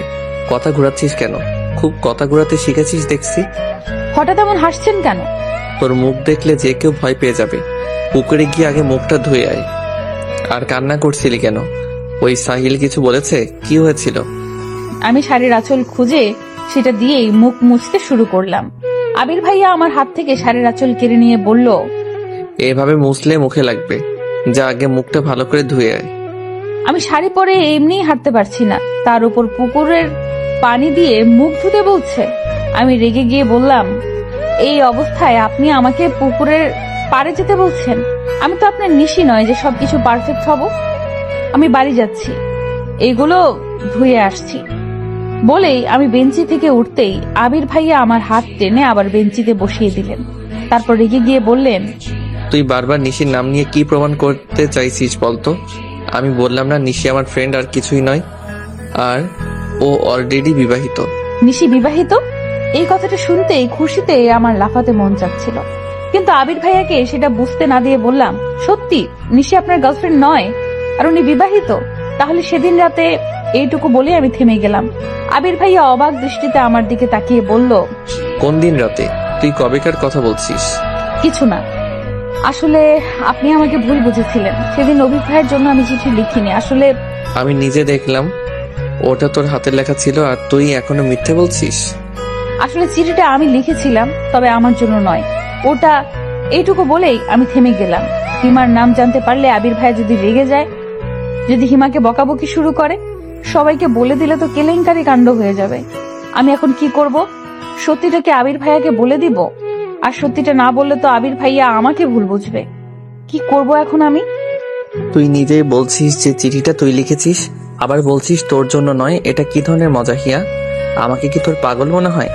এটা কি স্কুলের কোন আবেদনপত্র যে বান্ধবীরটা তুই লিখে দিলি? এটা এইটুকু বলেই থেমে গেলেন আবির ভাইয়া। আমি এবার মাথা নিচু করে বসে আছি, এখনো সিদ্ধান্ত নিতে পারছি না কি করব। আমি আস্তে আস্তে মাথাটা তুলে আর চোখে আবির ভাইয়াকে একবার দেখে নিলাম। তার চোখে মুখে কেমন একটা মায়া ছড়িয়ে আছে, যা উপেক্ষা করে মিথ্যা বলা আমার পক্ষে অসম্ভব। আমি আস্তে করে বললাম, আমি আপনাকে বলতে পারি, একটা শর্তে। বলে ফেল, কি শর্ত? আপনি রাজি আছেন? শর্ত না শুনলে কিভাবে রাজি হব? আগে বল। না, আগে আপনি আমাকে কথা দিন, এইটা নিয়ে কোনো ঝামেলা করবেন না, কাউকে কিছু বলবেন না। আচ্ছা ঠিক আছে, আমি কাউকে কিছুই বলবো না। তুই আমাকে বল চিঠিটা কার জন্য লিখেছিলি? হিমার জন্য। আমার কথাটা শুনেই আবির ভাইয়া সাপের মতো ফোঁস করে উঠল, বসা থেকে দাঁড়িয়ে গেল। আমার দিকে এমন ভাবে তাকিয়ে আছে, মনে হচ্ছে আমি যেন হিমার নাম নিয়ে অনেক বড় একটা ঝামেলা করে ফেলেছি। আবির ভাইয়াকে রাখতে দেখে আমিও দাঁড়িয়ে গেলাম। তারপর আবির ভাইয়ের থেকে চোখ নামিয়ে নিয়ে বললাম, আপনি কিন্তু কথা দিয়েছেন কাউকে কিছু বলবেন না। প্লিজ হিমাকে কিছুই বলবেন না, ও আমাকে বারণ করেছিল। কিন্তু এইটুকু বলার পরেই আবির ভাইয়া আমাকে থামিয়ে দিয়ে বলল, তুই এখন আমাকে এসব বলছিস? এসব কবে থেকে চলছে? তুই আমাকে আগে বলিসনি কেন? চিঠিটা কি অবিক ভাইয়াকে দিয়েছিস? অবিক ভাইয়াও কি হিমাকে? প্লিজ ভাইয়া, আপনি কিন্তু আমাকে কথা দিয়েছেন যে হিমাকে কিছু বলবেন না। আর শান্ত হন, এখন কেউ শুনে ফেলবে। তুই আগে বল যে কবে থেকে এসব চলছে? কিছুই চলছে না। অবিক ভাইয়া হিমাকে পছন্দ করে না, হিমাই শুধু পড়াশোনায় ডাব্বা, আর ও এসব করে বেড়ায়। মাকে আমি কতবার বলেছি ওর দিকে খেয়াল রাখতে, আর আমি কিছু বললেই বলে যে বাড়াবাড়ি করছি। আজ আসুক ও বাড়িতে। বলে আমাকে রেখে আবির ভাইয়া হন হন করে চলে গেল। আমি অপলক দৃষ্টিতে তাকিয়ে রইলাম সেদিকে। হঠাৎ আমার হিমার কথা মনে পড়তেই আত্মা শুকিয়ে গেল। আবির ভাইয়া এখন গিয়ে আবার হিমাকে কিছু বলবে না তো? আমি তাড়াতাড়ি বাড়ি গিয়ে মুখটা ধুয়েই আবার ফুপুর বাড়ির উদ্দেশ্যে রওনা হলাম। ফুপুর বাড়িতে পৌঁছে হিমাকে হাসি খুশি দেখে স্বস্তির নিঃশ্বাস ফেললাম। যাক বাবা, তার মানে আবির ভাইয়া হিমাকে এখনো কিছু বলেনি। এরপর আমি আবির ভাইয়াকে কোথাও খুঁজে পেলাম না। আমাকে দেখেই মিশি দৌড়ে এলো। আরে হিয়া আপু, তোমার মুখে একই অবস্থা, মুখ ধুয়েছো? আর চলো, নিশি আপু তোমাকে তখন থেকে খুঁজছে। কোথায় হাওয়া হয়ে গিয়েছিলে তুমি? তোর এত প্রশ্নের উত্তর দেওয়ার ধৈর্য আমার নেই, চল যাচ্ছি। তুমি নাকি সাহিল ভাইয়ার সাথে ঝামেলা করেছো? তুই জানলি কি করে? ওই ছেলেটা তোকে বলেছে? ভাইয়া বলছিল যে আমার এক সুন্দরী আপু নাকি তাকে অনেক অপমান করেছে।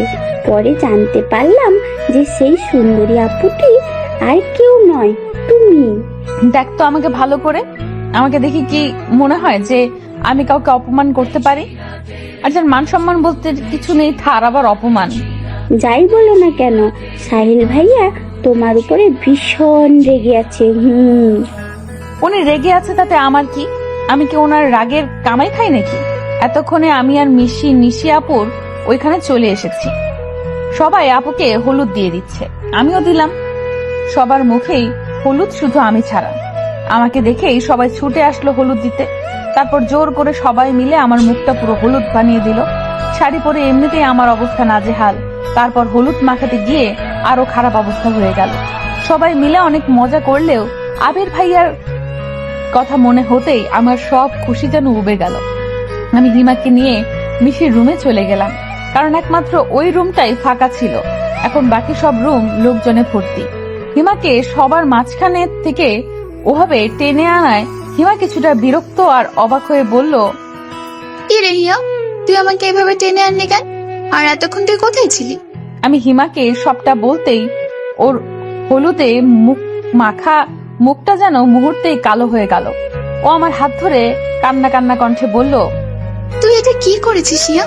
তোকে না আমি বারণ করেছিলাম কাউকে না জানাতে, আর তুই আমার জমের কাছে কথাটা বলে দিয়েছিস। তুই এটা কেন করলি? তোর কথা বললে হয়তো আবির ভাইকে তোকে কিছুই বলতো না, তুই আমার কথা কেন বললি? দেখ হিমা, অভিক ভাইয়াও সত্যিটা জানে, আর আমি না বলে অভিক ভাইয়া যদি কথাটা আবির ভাইয়াকে জানাতো তাহলে কি আমি মিথ্যাবাদী হতাম না? মাঝখান থেকে আমিও আবির ভাইয়ের কাছে খারাপ হয়ে যেতাম, আর সত্যিটাও জেনে যেত। এতে কি লাভ হতো বল? তার চেয়ে এখনই সত্যিটা জেনে গেছে, এটাই তো ভালো হয়েছে। পরে যা হয় হতো, তুই এখন ভাইয়াকে কেন জানালি? ভাই আমাকে খুন করে ফেলবে। এভাবে কান্না করলে তোর সব সাজ নষ্ট হয়ে যাবে কিন্তু। আর শোন, আবির ভাইয়া আমাকে কথা দিয়েছে যে তোকে কিছু বলবে না। ট্রাস্ট মি, আমার বিশ্বাস আবির ভাইয়া নিজের কথা রাখবে। ছোটবেলা থেকে চিনি আমি ভাইয়াকে, একবার যখন কথা দিয়েছে তখন তোকে কিছুই বলবে না। আর বললেও আমি তো আছি নাকি? আমাকে তোর ভরসা হয় না? তারপর অনেক বুঝিয়ে সুজিয়ে হিমাকে শান্ত করে রুম থেকে বের হলাম। হিমাও কান্নাকাটি করে আমার মতো অবস্থা হয়েছে। একে তো মুখে মেকআপ, তার উপর হলুদ, তার উপরে এখন আবার কান্না করলো। তাই হিমা মুখ ধুতে চলে গেল। তখন আবির ভাইয়ার বান্ধবী নিশি আপু আমার দিকে এগিয়ে এসে বলল, তুমি তাহলে সেই হিয়া যার কথা আবির সবসময় বলে? আমার কথা আবির ভাইয়ার মুখে শুনেছেন? হ্যাঁ, আবির তো সারাক্ষণ তোমার গল্পই করে। হিয়ার এই পছন্দ, হিয়ার ওই পছন্দ, হিয়া এই খেতে ভালোবাসে, আরো অনেক কিছু। ওর মুখে তোমার গল্প শুনতে শুনতে এখন আমারও মুখস্থ হয়ে গেছে যে তোমার পছন্দ অপছন্দ কি। আর তুমি তো ছবির থেকেও বেশি সুন্দরী, যদিও এখন তোমার মুখ দেখে সহজে চিনার উপায় নেই। বলেই হাসতে লাগলো নিশি আপু। আপুর সাথে সাথে আমিও একটু হাসার চেষ্টা করলাম। তবে আমি কথাগুলো শুনে এতটাই অবাক হয়েছিলাম যে হাসিটা ভেতর থেকে ঠোঁট অব্দি পৌঁছলো না। তা আবির ভাইয়া আমার আর কি কি গল্প করেছে আপনার কাছে? করেছে তো অনেক গল্পই, তবে শুনলাম যে তুমি নাকি তোমার কাজিন অভিককে পছন্দ করো। কথাটা শুনেই আমি আশেপাশে তাকালাম যে কেউ আবার আমাদের কথা শুনছে না তো। তারপর দেখলাম যে না, তেমন কেউ আশেপাশে নেই। তারপর আমি স্বস্তির নিঃশ্বাস ফেলে বললাম, আপু, এটা আসলে একটা ভুল বোঝাবুঝি ছিল। আমি আবির ভাইকে পছন্দ করি না। আমার মুখে এই কথাটা শুনতেই নিশি আপুর মুখে এক প্রকার খুশির ঝিলিক দেখতে পেলাম। তিনি খুশি মুখে বলে উঠলেন, রিয়েলি তুমি অভিককে পছন্দ করো না? আচ্ছা, আমার একটা প্রশ্নের উত্তর দিতে পারবে? যদিও সেটা অনেকটা পার্সোনাল হয়ে যায়, তারপরেও তুমি যদি বলতে। আরে আপু, বলে ফেলুন, আমি তো আপনার ছোট বোনের মতোই। তুমি কি কাউকে পছন্দ করো? আই মিন ভালোবাসো? তুমি বলতে না চাইলে থাক, আমি তোমাকে ফোর্স করব না। আসলে কথাটা জানতে ইচ্ছে হলো তাই জিজ্ঞাসা করলাম আর কি। এমন প্রশ্ন শুনে আমি অনেকটা বিব্রতিকর অবস্থায় পড়ে গেলাম। অচেনা একটা মানুষকে আমি কি করে বলবো যে আমি একজনকে ভালোবাসি? আর সে হচ্ছে আমার প্রাণপ্রিয় আবির ভাইয়া, তারপর এ হচ্ছে আবার আবির ভাইয়ারই বেস্ট ফ্রেন্ড। সরি আপু, আমি তোমাকে আগেই বলেছি তোমার ইচ্ছা না হলে বলতে হবে না। আমি এমনিই জানতে চাইলাম। আসলে তুমি এই কথাটা জানালে আমি আবিরের একটা সিক্রেট তোমাকে জানাবো। এবার তুমি ভেবে দেখো যে আমাকে বলবে কিনা। না আপু, আমি কাউকে ভালোবাসি না। আবির কেউ না? আমার উত্তর শোনার পর নিশি আপু আবার এমন একটা প্রশ্ন করবে আমি কল্পনাও করতে পারিনি। আমি কি বলবো না বলবো তা ভাবছি এমন সময় সেখানে হিমা এসে জানালো যে বাড়ি যাওয়ার জন্য সবাই বের হয়েছে, আমাদের খুঁজছে। আমি যেন বড় বাচ্চা বেঁচে গেলাম, কিন্তু কষ্ট একটাই যে আবির ভাইয়ার সিক্রেটটা শুনতে পারলাম না। আচ্ছা, পরে কি নিশি আপু আমাকে সিক্রেটটা বলবে, নাকি আবির ভাইয়ার সিক্রেট আমার কাছে অজানাই রয়ে যাবে? আবির ভাইয়া নিশি আপুকে হিমার কাছে শুতে বললেও নিশি আপু আমার কাছে থাকতে চাইলো। তখন আবির ভাইয়া জোরে সোরে হেসে দিল, তারপর বলল, ওকে পাহারা দেওয়ার জন্যই একজন লাগে, তুই আবার ওর কাছে কি থাকবি? এত সুন্দরী যদি চুরি যায়, পাহারা না দিলে কি হয়? আজ না হয় আমিই পাহারা দেব। কি হিয়া, তোমার কোনো আপত্তি আছে নাকি? না আপু, আমার কোনো সমস্যা নেই। আমার তো আরো ভালো হয়েছে আবির ভাইয়ার সিক্রেট কথাটা শুনতে পাবো। সারাদিন শাড়ি পরে থাকতে থাকতে আমার অবস্থা খারাপ। শাড়িটা চেঞ্জ করে এসে দেখি যে নিশি আপু শুয়ে আছে। আমি আস্তে আস্তে আপুর পাশে গিয়ে শুয়ে পড়লাম। তখন আপু আস্তে আস্তে বলে উঠলো, আমার প্রশ্নের উত্তরটা কিন্তু এখনো পাইনি হিয়া, বলবে না? কিন্তু আপু, আমি তো আপনার প্রশ্নের উত্তর দিয়ে দিয়েছি, এবার আপনার বলার পালা। আবির ভাইয়ার সিক্রেট। তোমার তো দেখছি তর্স হয়েছে না শোনার জন্য। তুমি আবিরকে ভালোবাসো, তাই না? আমি আবারও চুপ করে গেলাম। এই নিশি আপু কেন বুঝতে চাইছে না যে এই প্রশ্নের উত্তরটা আমি ওনাকে দিতে চাচ্ছি না? আমাকে চুপ থাকতে দেখে উনি আবার বললেন, আবির তোমাকে পছন্দ করলেও কি ওকে ফিরিয়ে দিবে? আমি চট করে বলে দিলাম, কখনোই না। কি কখনোই না? আবির তোমাকে পছন্দ করবে না, নাকি তুমি ফিরিয়ে দিবে না? কোনটা? লজ্জায় আমার কথাগুলো এলোমেলো হয়ে যাচ্ছে।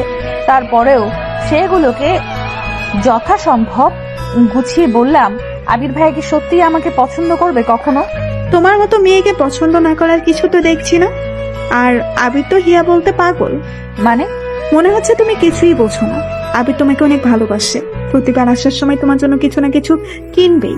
আমাকে জোর করে ওর সাথে নিয়ে যায়। তোমাকে দিলে সবাই কি ভাববে তাই হিমার জন্যও কিনে। এইবারও তো। এইবার কি এনেছিল? কই, আমাকে তো কিছু দেয়নি। এইবার তোমার জন্য একটা গোল্ডেন রিং এনেছিল, তোমাকে প্রপোজ করার জন্য। কিন্তু তুমি অভিক ভাইয়াকে পছন্দ করো মনে করে তাড়াতাড়ি ফিরে গেছে। গোল্ডেন রিং আমার জন্য? আর টাকাটা কিভাবে জমিয়েছে জানো? কিভাবে? ওর টিউশনের টাকা। তোমাকে ও ওর নিজের টাকায় কেনা জিনিস দিতে চেয়েছিল। সেই রিংটা কোথায়?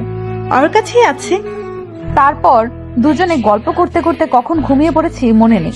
সকালে যতবার আবির ভাইয়াকে দেখছি ততবার আমার শুধু রিংটার কথাই মনে হচ্ছে। কিন্তু আবির ভাইয়া কাল রাতের পর থেকে আমার সাথে একটা কথাও বলেনি।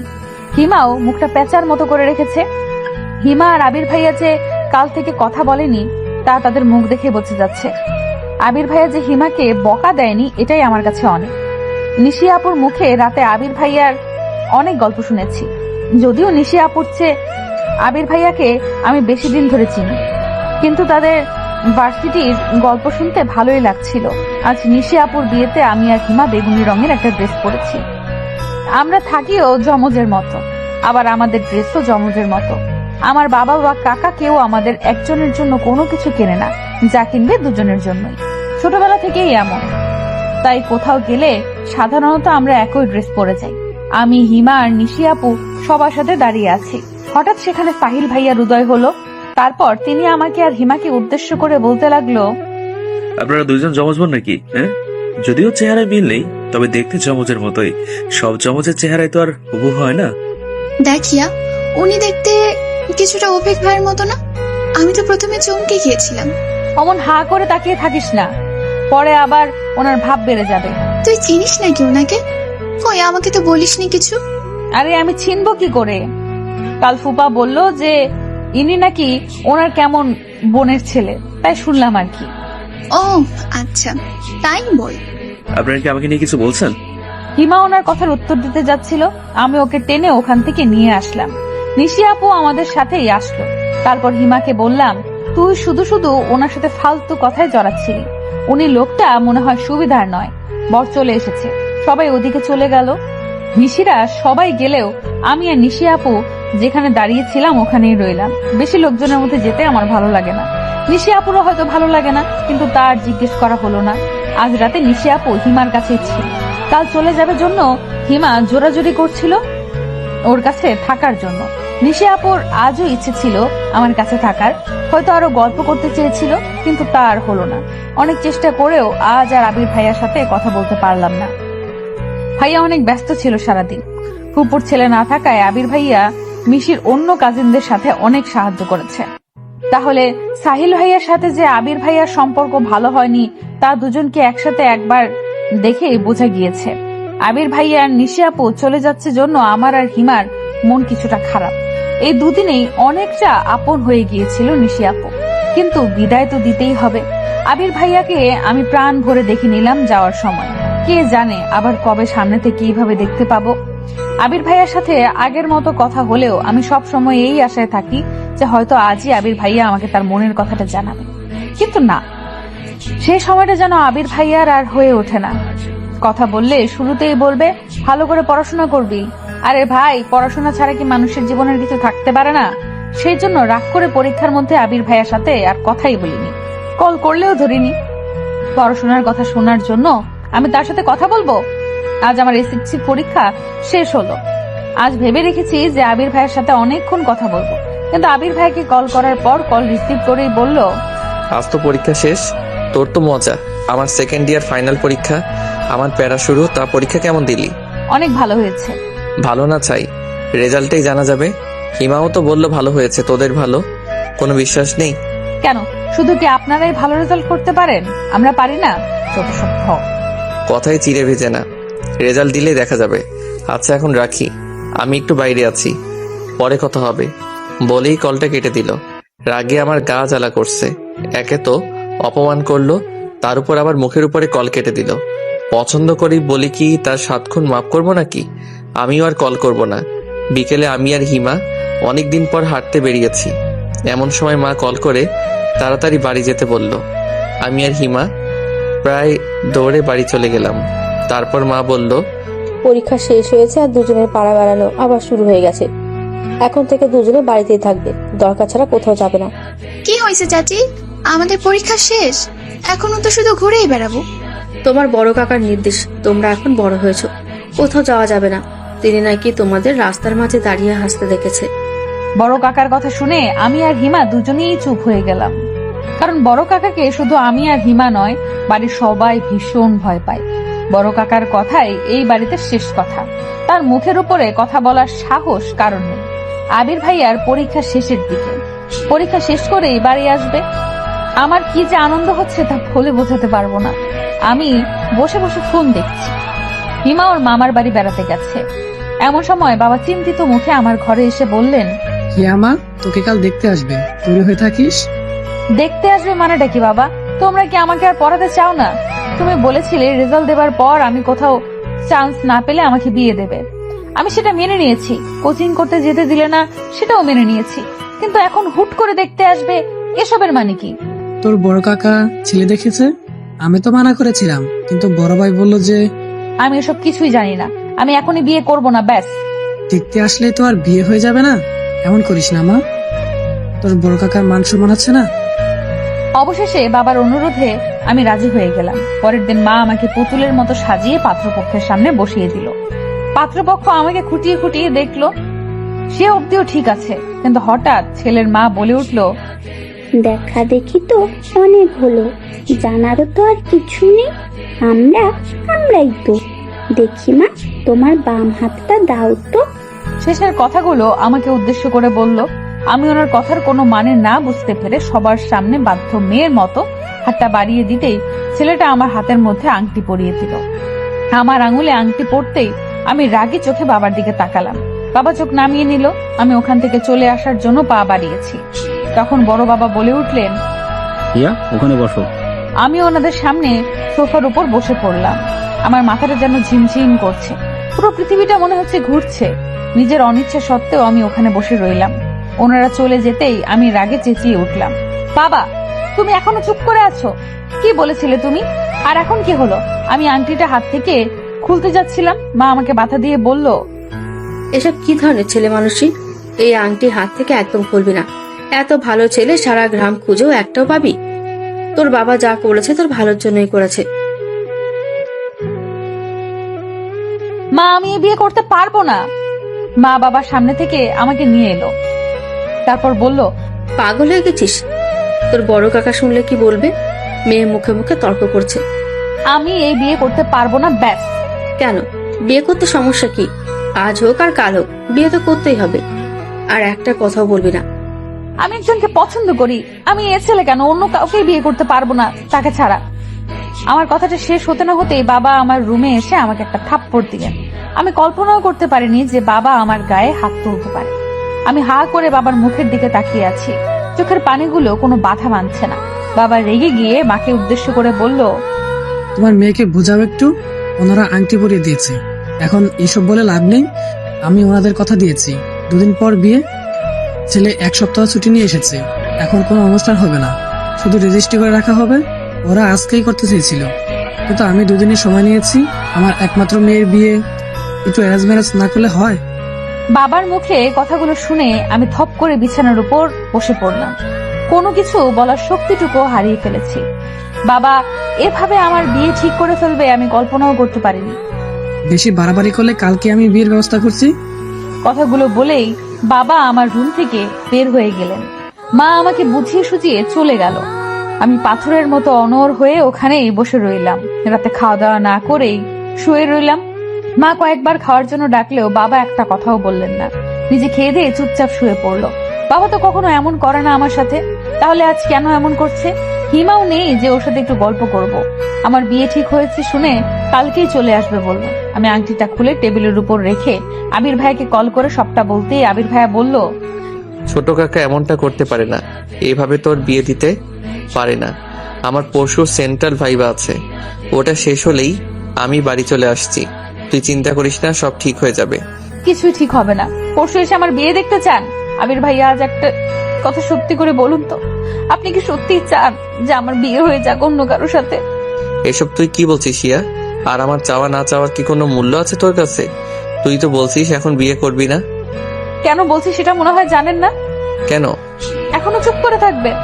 আমি সব জানি ভাইয়া, আপনি যদি এখনো চুপ করে থাকেন তাহলে আমি সত্যি বিয়ে করে নেব। একবার শুধু বলুন। হ্যাঁ হিয়া, আমি মানছি আমি তোকে ভালোবাসি, কিন্তু আবির ভাইয়ের মুখে এই কথাটা শোনার জন্য আমি কতদিন ধরে অপেক্ষা করছিলাম। আজ তার অবসান ঘটল, তবে এমন একটা পরিস্থিতিতে এমন কথা শুনতে হবে তা ভাবতে পারিনি। আমি এবার আনন্দে কান্না করে দিলাম, তারপর বললাম, আমি আপনাকে ভালোবাসি ভাইয়া, আর আপনিও আমাকে ভালোবাসেন। পৃথিবীর আর কোনো শক্তি নেই যে আমাকে অন্য কারোর সাথে বিয়ে দিতে পারে। আমি আপনাকে ছাড়া অন্য কাউকে বিয়ে করব না। আপনি তো আমাকে গ্রহণ করবেন আপনার জীবনে। হিয়া, এখন এসব বলার সময় নয়, আগে কাকাকে বোঝাতে হবে। বিয়েটা যে করে হোক আটকাতে হবে। কাকা এইভাবে তোর বিয়ে দিতে পারে না। সেটা নিয়ে আপনাকে ভাবতে হবে না, আপনি নিশ্চিন্তে থাকুন। আমি কিছুতেই এই বিয়ে করব না। হিয়া, তুই আমার সাথে মজা করছিস না তো? দেখ, মজা করা আমার একদম পছন্দ নয়। তুই যদি মজা করে থাকিস আমার থেকে সত্যিটা জানার জন্য, তাহলে কিন্তু ভালো হবে না। আপনার মনে হচ্ছে এমন একটা ব্যাপার নিয়ে আমি মজা করছি? আপনি হিমা বা চাচিকে জিজ্ঞেস করে দেখুন। আচ্ছা, আমি শুনছি। যদি এটা মজা হয় তাহলে তো বুঝতেই পারছিস। আচ্ছা, আমি আমার মনের কথাগুলো কাউকে জানাতে পারিনি এখনো, এমনকি হিমাকেও জানাতে ভয় লাগছে। ও যদি সবাইকে বলে দেয়, কিন্তু বিয়েটা তো আমি এখনো ভাঙতে পারিনি। বাবা বলেছে যে ছেলে নাকি বিয়ে পিছিয়ে দিয়েছে, ওদেরও বাজার সদাই করতে হবে। আর এবারের ছুটি তো কেটেই গেল, আবার ছুটি নিয়ে এসে একেবারে বিয়ের অনুষ্ঠান করে নিয়ে যাবে। কথাটা শুনে আমি যেন স্বস্তির নিঃশ্বাস ফেললাম। আবির ভাইয়া চলে আসলে কোনো একটা ব্যবস্থা নিশ্চয়ই করবে। আবির ভাইয়াও বাবার সাথে কথা বলেছে, বাবা কারো কথাই শুনছে না, সে আমাকে বিয়ে দিয়েই ছাড়বে। আমি আবির ভাইয়ার ভরসায় আছি। এখন জানি না আমাদের ভালোবাসার জোর কতটুকু। রাতে আমি ঘুম থেকে উঠে দেখি মা পাশে নেই। আমার কেমন যেন ভয় লাগছিল। রাত প্রায় 3টা বাজে। আমি মাকে ডাকার জন্য বাবার ঘরের দিকে যেতেই শুনতে পেলাম যে বাবা বলছে, ও তো বুঝতে পারেনি যে কালকেই বিয়ে, ওকে কিন্তু কিছুতে জানানো যাবে না। তাহলে কি করবে না করবে কে জানে। ওকে যে কোনো বিশ্বাস নেই এখন আমার। এখনো রাজি হয়নি বিয়েতে, তাই না? না, রাজি হতে হবে না। ভেবো না তুমি, এই বয়সে এমন পাগলামি একটু একটু করেই থাকে। তুমি শুধু ওকে একটু চোখে চোখে রেখো, ছেলেটা অনেক ভালো। বিয়ে হয়ে গেলেই দেখবে সব ঠিক হয়ে যাবে। আমার কিন্তু ভয় লাগছে, মেয়েকে এইভাবে জোর করে বিয়ে দেওয়াটা কি ঠিক? যদি বিয়ের পর সমস্যা করে তখন তো আরো সমস্যা হবে। তুমি বেশি ভেবো না তো, কত বিয়ে দেখলাম এমন, সব ঠিক হয়ে যাবে। আচ্ছা তুমি এবার যাও, ও আবার জেগে যেতে পারে। কথাগুলো শুনেই আমি কান্না করতে লাগলাম। আমার বাবা মা আমার সাথে এমন শত্রুতা কেন শুরু করে দিয়েছে আমি বুঝতে পারছি না। তার মানে কালকেই আমার বিয়ে দিবে? আমি যেন উল্টাপাল্টা কিছু না করে তাই আমাকে শান্ত করে রেখেছে কেন? মা এসে আমার পাশে শুয়ে পড়লো, তারপর আমার মাথায় হাত বুলিয়ে দিতে লাগলো। আমি কি করব কিছুই বুঝতে পারছি না। এখন তো আবির ভাইয়াকেও জানানো যাবে না, কিন্তু আবির ভাইয়া ছাড়া আর কাউকে আমি বিয়ে করতে পারবো না। সকালের আলো ফোটার আগেই আমি মোবাইলের আলো জ্বালিয়ে বসে বসে খুব সাবধানে একটা চিরকুট লিখলাম, প্রিয় বাবা মা, আমাকে ক্ষমা করে দিও, আমি এই বিয়ে করতে পারবো না। আমি একজনকে ভালোবাসি। তোমরা আমার সাথে এমন কেন করছো জানি না, তবে আমি তোমাদের অনুরোধ রাখতে পারলাম না। সরি বাবা, সরি মা, আমাকে খুঁজতে হবে না। আমি অনেক দূরে চলে যাচ্ছি, ভালো থেকো আর আমার জন্য দোয়া করো। তোমাদের হিয়া। বললাম তো চলে যাব, কিন্তু কোথায় যাব? আবির ভাইকে কল করলাম অনেকবার, কিন্তু এত সকালে আবির ভাইয়া কল রিসিভ করলো না। আমার একমাত্র গন্তব্য এখন আবির ভাইয়ার ভার্সিটি। আমি চুপি চুপি মায়ের বোরকাটা পরে একটা ছোট্ট হ্যান্ডব্যাগে 1 বোতল পানি আর মোবাইলটা নিয়ে বেরিয়ে পড়লাম। তারপর বাবার মানিব্যাগ থেকে 10,000 টাকা খানে টাকা পেলাম, পুরোটাই রেখে দিলাম। তারপর অন্ধকারের মধ্যে বেরিয়ে পড়লাম। যে মানুষ সকালের আজান হওয়ার পরেও একা রুমের বাইরে যেতে ভয় পায়, সেই মানুষ আজ আজানের সময় বাড়ির বাইরে বেরিয়ে পড়লাম। প্রায় আধা ঘন্টার মতো হেঁটে হেঁটে আমি বাস স্টেশনে পৌঁছালাম। সকালের বাসটা পেয়েও গেলাম। শহর আমাদের গ্রাম থেকে ততটাও দূরে নয়, 2 ঘন্টার মতো সময় লাগে। আমি বাসে উঠে স্বস্তির নিঃশ্বাস নিলাম। তার মানে এতক্ষণও চিঠিটা মনে হয় কারোর হাতে পড়েনি, নইলে এতক্ষণে এখানে লোক চলে আসতো। আমি অবশ্য বোরকা পরে থাকায় কেউ দেখলেও চিনতে পারছে না। এই যা বাঁচা। বাস চলতে শুরু করলো। আমি আরো কয়েকবার আবির ভাইকে কল করলাম, কিন্তু রিসিভ করলো না। আমার পাশে এক মধ্যবয়স্ক মহিলা বসেছিল। উনি নিজের ফোনটা বের করে আমার দিকে বাড়িয়ে দিল। কোথায় যাবি মা? আমার মেয়েকে একটু কল দিয়ে দিবি? দেখ রিতা লেখা আছে। আমি কোনো কথা না বলে চুপচাপ ফোনটা নিয়ে ওনার মেয়েকে কল করে দিলাম। কিছুক্ষণ পর উনি নিজের ব্যাগ থেকে পাউরুটি আর কলা বের করে খেতে লাগলেন। তারপর আমার দিকে একটা রুটি এগিয়ে দিয়ে বলল, নে মা, রুটিটা খেয়ে নে, আমার ছেলে কিনে দিয়েছে। আমি কি আর এত খেতে পারি? আমি না করা সত্ত্বেও জোর করে আমার হাতে ধরিয়ে দিয়ে বলল, বুড়ি বলে আমার হাতের জিনিস পছন্দ হচ্ছে না? বয়স হয়ে গেলে সবাই ঘৃণা করে। বলে অভিমানে উনি রুটিটা আমার হাত থেকে নিয়ে আবার ব্যাগে রাখতে যাচ্ছিলেন। আমি ওনাকে খুশি করার জন্য রুটিটা ওনার হাত থেকে নিয়ে খাওয়া শুরু করলাম। এতটা রাস্তা হেঁটে ক্ষুধাও পেয়েছিল। রুটিটা খাওয়ার সাথে সাথে আমার কেমন যেন ঘুম পেতে লাগলো। আমি চোখ দুটো বন্ধ করে ফেললাম। এত সকালে উঠায় হয়তো ক্লান্তিতে এমনটা হচ্ছে। তারপর আমার আর কিচ্ছু মনে নেই। আমি চোখ খুলে নিজেকে হসপিটালে আবিষ্কার করে অবাক হয়ে গেলাম। আমার ফোন, ব্যাগ সব কোথায়? আর আমি হসপিটালেই বা কি করে আসলাম? আমি আশেপাশে তাকিয়ে আরো অনেক লোকজন দেখতে পেলাম। বোঝাই যাচ্ছে যে এটা কোনো সরকারি হাসপাতাল। আমি নড়াচড়া করতে গিয়ে বুঝতে পারলাম যে আমাকে স্যালাইন দিয়ে রাখা হয়েছে। মাথাটা এখনো ঝিমঝিম করছে। সামনে একজন ডাক্তারকে দেখতে পেয়ে তাকে ডাকতে লাগলাম, এক্সকিউজ মি ডাক্তার সাহেব। আমার ডাক শুনে ডাক্তারটা আমার দিকে তাকালো। ডাক্তারকে দেখেই আমার আবার অজ্ঞান হয়ে যাওয়ার মতো অবস্থা। আমি আস্তে আস্তে করে বললাম, সাহিল ভাইয়া আপনি এখানে? এখন কেমন লাগছে? আপনি ঠিক আছেন তো? কি হয়েছিল? এতগুলো প্রশ্নের উত্তর কিভাবে দিব? তার আগে এটা বলুন যে আমি এখানে কি করছি, আর আপনি বা এখানে কেন? তোমার কি কিছুই মনে নেই? মনে থাকলে কি আর জিজ্ঞেস করতাম? আমি যেহেতু ডক্টরের অ্যাপ্রন পরে আছি, নিশ্চয়ই আমি ডক্টর। আর তুমি যেহেতু রোগীর বেডে শুয়ে আছো, তার মানে তুমি রোগী। সিম্পল ব্যাপার, এতে না বোঝার কি আছে? কিন্তু আমি তো বাসে ছিলাম। তাহলে আমি এখানে কতক্ষণ ধরে আছি? ঘন্টা 2 হবে হয়তো। আমি তো একটু আগে ডিউটিতে এসে তোমাকে দেখে অবাক হয়ে গেছি। প্রথমে ভেবেছিলাম যে হয়তো আমার মনের ভুল, কিন্তু পরে দেখি না। আপনার ফোনটা দেওয়া যাবে? চিন্তা করো না, আমি তোমার বাসা জানিয়ে দিয়েছি। আপনি আমার থেকে না শুনে আমার বাসায় কেন কল করলেন? হাউস ফ্রেন্ডস, আমি আপনার উপকার করলাম আর আপনি আমাকে এভাবে বলছেন? জানেন আপনাকে যে মেডিসিন দিয়ে অজ্ঞান করা হয়েছে তা অতিরিক্ত মাত্রায় ব্যবহার করলে মৃত্যু পর্যন্ত হতে পারে। আপনার ভাগ্য অনেক ভালো যে ডোজ একদম অল্প ছিল। আপনি অসুস্থ আর আমি আপনার বাসায় জানাবো না? না বলবেন না, কারণ আমি বাড়ি থেকে পালিয়ে এসেছি। এখানে আমাকে আর কতক্ষণ থাকতে হবে? স্যালাইনটি শেষ হলেই আপনি বাসায় যেতে পারবেন, তবে কয়েকদিন রেস্টে থাকতে হবে। আর আপনি পালিয়ে এসেছেন মানে? আচ্ছা, আপনি আমাকে আপনি করে বলছেন কেন? আমি আপনার অনেক ছোট, তুমি করে বলতে পারেন। বাড়ি থেকে কেউ আসছে আমাকে নিতে? না, আবির এসে তোমাকে নিয়ে যাবে। এবার বলো, পালিয়ে কেন এসছো বাড়ি থেকে, তাও আবার একা একা? আবির ভাইয়ার জন্য। আচ্ছা, আবির ভাইয়া কখন আসবে বলেছে? মানে কি বলছো তুমি এসব? আবির ভাইয়ের জন্য মানে? আমি আবির ভাইকে ভালোবাসি তাই। আমি আর কিছু বলার আগে কেউ সাহিল ভাইয়াকে ডাকতে লাগলো, আর উনি আমার পুরো কথা না শুনেই হন্তদন্ত হয়ে ছুটে গেল। সাহিল ভাইয়া যেতেই আমার মনে পড়লো যে ওনাকে আমি আবির ভাইয়ার কথা কেন বললাম। এখন যদি উনি বাড়িতে সব বলে দেয়, ওই মেডিসিনের প্রভাবে কি সত্যি আমার জ্ঞান বুদ্ধি লোপ পেয়েছে? আমি যাকে তাকে সব বলে দিচ্ছি। প্রায় ঘন্টা দুয়েক পর আমার স্যালাইন শেষ হলো।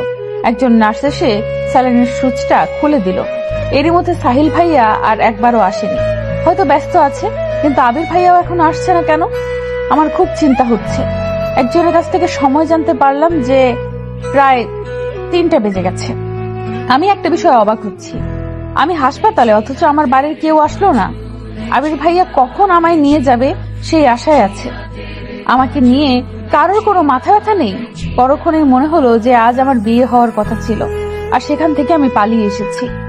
বাড়ির লোক তো আমার উপরে ভীষণ রেগে আছে, তাই বলে একবার দেখতেও আসবে না। শরীরটা বড্ড ক্লান্ত, সকাল থেকে না খাওয়া। সাহিল ভাইয়া এক নার্সকে দিয়ে কিছু ফলমূল আর পানীয় কিনে পাঠিয়েছে, কিন্তু আমার কিচ্ছু খেতে মন চাইছে না। তারপরেও একা একা নিজেকে এতিমের মতো লাগছে। সবার পাশে কেউ না কেউ আছে, অথচ আমার পাশে কেউ নেই। অনেকেই এসে জিজ্ঞেস করছে যে কি হয়েছিল। শেষে বিরক্ত হয়ে চোখ বন্ধ করে ঘুমের ভান ধরে পড়ে রইলাম। আর কারোর কোনো প্রশ্নের উত্তর দিতে মন চাইছে না। কতক্ষণ এভাবে শুয়েছিলাম মনে নেই। হঠাৎ মাথায় কারোর হাতের ছোঁয়া পেতেই চোখ দুটো আপনা আপনি খুলে গেল। আমি চোখ খুলে আবির ভাইকে দেখে লাফ দিয়ে বেড থেকে উঠে বসলাম। তারপর চোখে মুখে খুশির আভা ফুটিয়ে তুলে বললাম, আপনি এসেছেন? এত দেরি কেন করলেন? আমি কখন থেকে একা একা আপনার জন্য ওয়েট করছি। জানেন, বাড়ি থেকে কেউ আমাকে দেখতে আসেনি। কথাটা বলে আমি কান্না করে দিলাম। আমাকে কান্না করা দেখে আবির ভাইয়া আমার মাথায় হাত বুলিয়ে দিতে দিতে বলল, গাদি, তুই বাড়ি থেকে পালিয়ে এসেছিস। ধরতে গেলে বিয়ের আসর থেকে বাড়ির সবাই ভীষণ রেগে আছে। ছেলে পক্ষকে জানিয়েছে যে কিছু ঝামেলার কারণে আজ আর বিয়েটা হবে না। বাড়ির কেউ চায় না যে তোর পালিয়ে আসার ব্যাপারটা গ্রামের কেউ জানুক, তাই কেউ আসেনি। আমাকে বলেছে সন্ধ্যার পর তোকে নিয়ে বাড়ি ফিরতে। দিনের বেলায় গেলে সবার চোখে পড়লে নানা প্রশ্ন করবে। গ্রামের মানুষ বুঝিসই তো, তিলকে তাল বানাবে। তাই বলে আপনিও এত দেরি করে আসবেন? জানেন আমার এখানে কত খারাপ লাগছিল। আরে পাগলি, আমার তো তখনই ছুটে আসতে ইচ্ছে করছিল যখন শুনলাম যে তুই হাসপাতালে, কিন্তু ভাইবা শেষ না করে কি করে আসি বল। আর সাহিল ভাই আছে শুনে আরেকটু নিশ্চিত হলাম। আমি আর এখানে থাকবো না, আমি বাড়ি যাব। আমার ব্যাগ, টাকা, ফোন কিছুই নেই, সব নিয়ে গেছে। তুই ঠিক আছিস সেটাই আমার কাছে অনেক। সাহিল ভাইয়া বলেছে যে মেডিসিনের ডোজ একদম অল্প ছিল, কিছুদিন রেস্ট করলেই ঠিক হয়ে যাবি। এই তো একটু পরেই আমরা বের হব। কিছু খেয়েছিস? আমি নাসূচক মাথা নাড়ালাম। আবির ভাইয়া আমার পাশে রাখা খাবারগুলো দেখলেন, তারপর উনি নিজের আনা কমলার খোসা ছাড়িয়ে আমার মুখে পুরে দিলেন। ইচ্ছে না হলেও এবার আমি রাজরানীর মতো খেতে লাগলাম। এই প্রথম আবির ভাইয়া নিজ হাতে আমাকে কিছু খাইয়ে দিচ্ছে। আমি আবির ভাইয়ার হাতে খাচ্ছিলাম আর দু চোখ ভরে ওনাকে দেখছিলাম। আবির ভাইয়ার চোখে চোখ পড়তেই লজ্জায় আমি নিজের চোখ নামিয়ে নিলাম। সন্ধ্যার আগেই সাহিল ভাইয়ার সাথে দেখা করে আমরা বাড়ির পথে রওনা দিচ্ছি। তখন সাহিল ভাইয়া আবির ভাইকে লক্ষ্য করে বলল, যে মেয়েটা তোমার কাছে আসার জন্য এত বড় রিস্ক নিল, তাকে কখনো কষ্ট দিও না আবির। এমন ভালোবাসা কোথাও পাবে বলে আমার মনে হয় না। সাহিল ভাইয়ার মুখে এমন কথা শুনে আবির ভাইয়া কিছুটা বিস্ময় নিয়ে আর রাগ নিয়ে আমার দিকে তাকালো। আমি বুঝতে পেরে মাথা নিচু করে নিলাম। আবির ভাইয়া এবার সাহিল ভাইয়ার দিকে তাকিয়ে মুখে কিছুটা হাসি আনার চেষ্টা করলো, তারপর বলল, অবশ্যই ভাইয়া, আর থ্যাঙ্কস আজ সারাদিন ওর খেয়াল রাখার জন্য। আপনি কি এই কথাটা বাসার কাউকে জানিয়েছেন? আমি নিজে একজনকে ভালোবাসতাম, কিন্তু আমার ভুলের জন্য তাকে হারিয়েছি। ভালোবাসা হারানোর কষ্টটা আমি বুঝি। চিন্তা করো না, আমি কখনো তোমাদের বিপদের কারণ হব না। আর কোনো হেল্প লাগলে আমি আছি। হিয়া, তোমার বাসার সবাই মনে করেছে যে তুমি আমার কাছে চলে এসেছিলে, কিন্তু আমি তোমাকে পাত্তা দিইনি। তাদের ফোন করে সবটা জানিয়ে দেওয়ার জন্য আমাকে থ্যাঙ্কস জানিয়েছে আর তোমার হয়ে ক্ষমাও চেয়েছে। আবিরের জন্য ঈশ্বর জানলে এতক্ষণে হয়তো। শেষের কথাগুলো সাহিল ভাইয়া আমাকে উদ্দেশ্য করে বলল। তার মানে আমার বাবা মা ভেবেছে যে আমি সাহিল ভাইয়াকে ভালোবাসি। হায় আল্লাহ! সাহিল ভাইয়ার মুখে কথাগুলো শোনার পর আবির ভাইয়া আমার হাতটা শক্ত করে চেপে ধরে বলল, আমি হিয়ার সুখের জন্য সব করতে পারি। আল্লাহর কাছে লাখ লাখ শুক্রিয়া যে আজ হিয়ার কিছু হয়ে যায়নি, নইলে আমি নিজেকে কখনো ক্ষমা করতে পারতাম না। কিভাবে তোমাকে রক্ষা করবে আবির? কি অধিকার আছে তোমার ওর উপর? ভালোবাসার জোর। আমি হিয়াকে অনেক ভালোবাসি আর সেই জোর দিয়ে আমি ওকে রক্ষা করব। আদৌ কি সেটা এত শক্তিশালী? মানে? হিয়া বাসা যাওয়ার পরেই ওই ছেলেটার সাথে জোর করে হিয়ার বিয়ে দিয়ে দেবে। ওই ছেলে জানে যে হিয়া সাজার জন্য পার্লারে এসছে, তাই এত দেরি হচ্ছে। এই কারণেই তোমাদের বাসা থেকে কেউ আসতে পারেনি, সবাই হিয়ার পৌঁছানোর অপেক্ষায় আছে। আর একবার হিয়ার বিয়েটা হয়ে গেলে আমি কিছুতেই হিয়ার এই বিয়ে হতে দেব না, কিন্তু আমাকে তো বলেছে যে বিয়ে পিছিয়ে গিয়েছে। কারণ তুমি যদি হিয়াকে বলে দাও তাই। আর কিভাবে তুমি হিয়ার বিয়ে আটকাবে? হ্যাঁ, তুমি তো হিয়াকে বাসায় নিয়ে যাচ্ছ, আর ওখানে গেলে কেউ তোমার কথা শুনবে না। আমি বাড়ি যাব না। আমি অন্য কাউকে বিয়ে করতে পারবো না। আমার বাবা মা আমার সাথে কেন এমন করছে? আমি অসুস্থ আর তারা আমার বিয়ে নিয়ে পড়ে আছে। আমি এখন কি করব?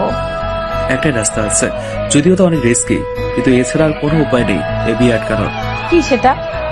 আবির, তুমি কি হিয়াকে সত্যিই ভালোবাসো? আমি আর কতবার বলবো?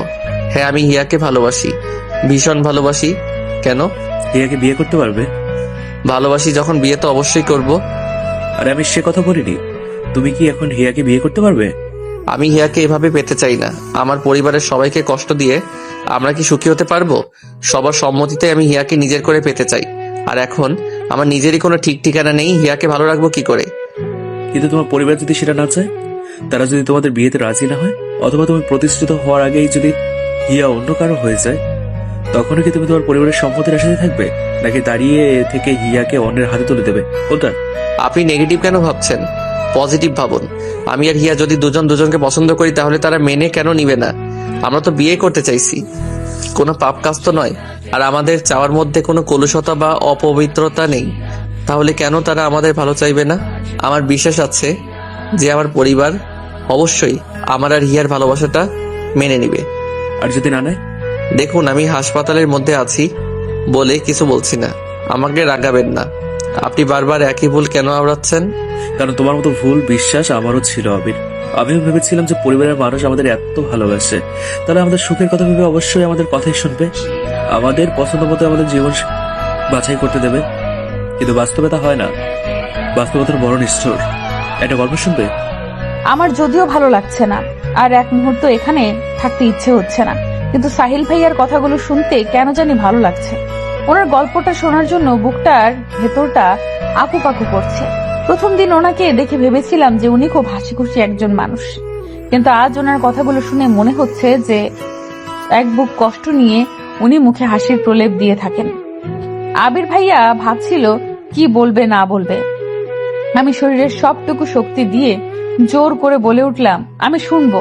আমার কথা শুনে শুধু আবির ভাইয়া আর সাহিল ভাইয়া নয়, আশেপাশের আরো অনেকেই তাকালো। আমি মাথা নিচু করে ফেললাম।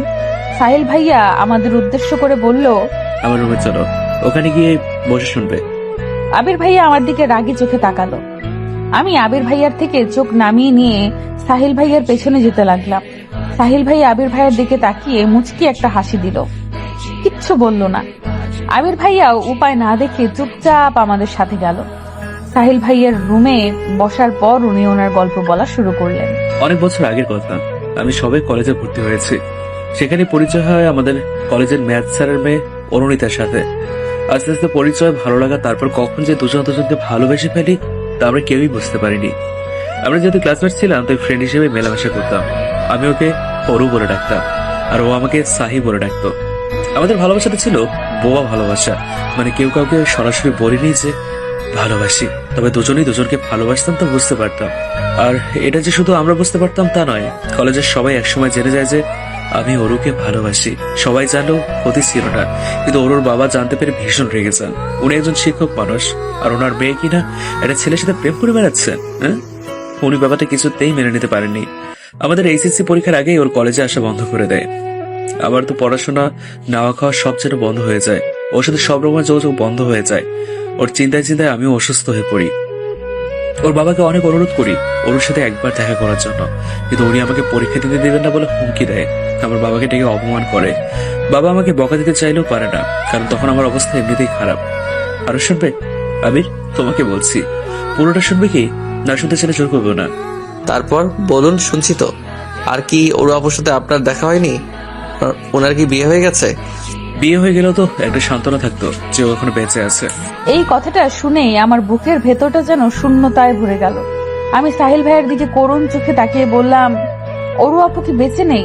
শেষ পরীক্ষার দিন ওর বাবা চোখ ফাঁকি দিয়ে আমার কাছে এসেছিল, আমাকে বারবার বলেছিল ওকে নিয়ে যেন পালিয়ে যাই কোথাও, ওকে যেন বিয়ে করে নিই, তারপর যা হয় দেখা যাবে। আমি তখন অনেক ছোট, ওই সময় বিয়ে। আমি ওরকে বোঝাতে চেষ্টা করি যে আস্তে আস্তে সব ঠিক হয়ে যাবে। আমরা ভার্সিটিতে উঠলে তখন তো আর কেউ পাহারা দেবে না, ভার্সিটি আলাদা হলেও আমরা যোগাযোগ রাখবো, আর পড়াশোনা শেষ করে আমরা বিয়ে করে নেব। ও সেদিন অনেক কান্না করেছিল, কিন্তু সেই কান্নার সুরগুলো আমার কানে তখন পৌঁছেনি। আজ আমার কানে সেই সুর বাজে। মাঝে মধ্যে আমি ওর সেই নিদারুণ কান্না শুনতে পাই। সেদিন ওর বাবা আমাদের খুঁজে বের করে, এরপর আমাকে আর ওরকে বোঝায় যে আমাদের পড়াশোনা শেষ হলে উনি নিজে আমাদের বিয়ে দেবে। ওর ওনার সাথে সেদিন যেতে চেয়েছিল না, আমি জোর করে ওর বাবার সাথে পাঠিয়ে দিয়েছিলাম। ওর সেই করুণ চাউরিটা আজও আমার চোখের সামনে ভাসে। সেদিন যদি ওকে যেতে না দিতাম, তারপর আবার ওর সাথে যোগাযোগ বন্ধ হয়ে যায়। আমি ভাবলাম যে হয়তো বাসায় পড়াশোনা করছে। আমিও মেডিকেলের জন্য কোচিং করায় ব্যস্ত হয়ে পড়লাম। আমাকে যে ওর জন্য কিছু করতে হবে। আমি ভেবেছিলাম যে মেডিকেলে চান্স পেলে ওর বাবা আমাকে হাসি মুখে মেনে নেবে। এরপর সেদিন আমার অ্যাডমিশন ছিল। সকালে একটা আনা নম্বর থেকে কল আসলো। আমি রিসিভ করতে ওর কান্নার আওয়াজ শুনতে পেলাম।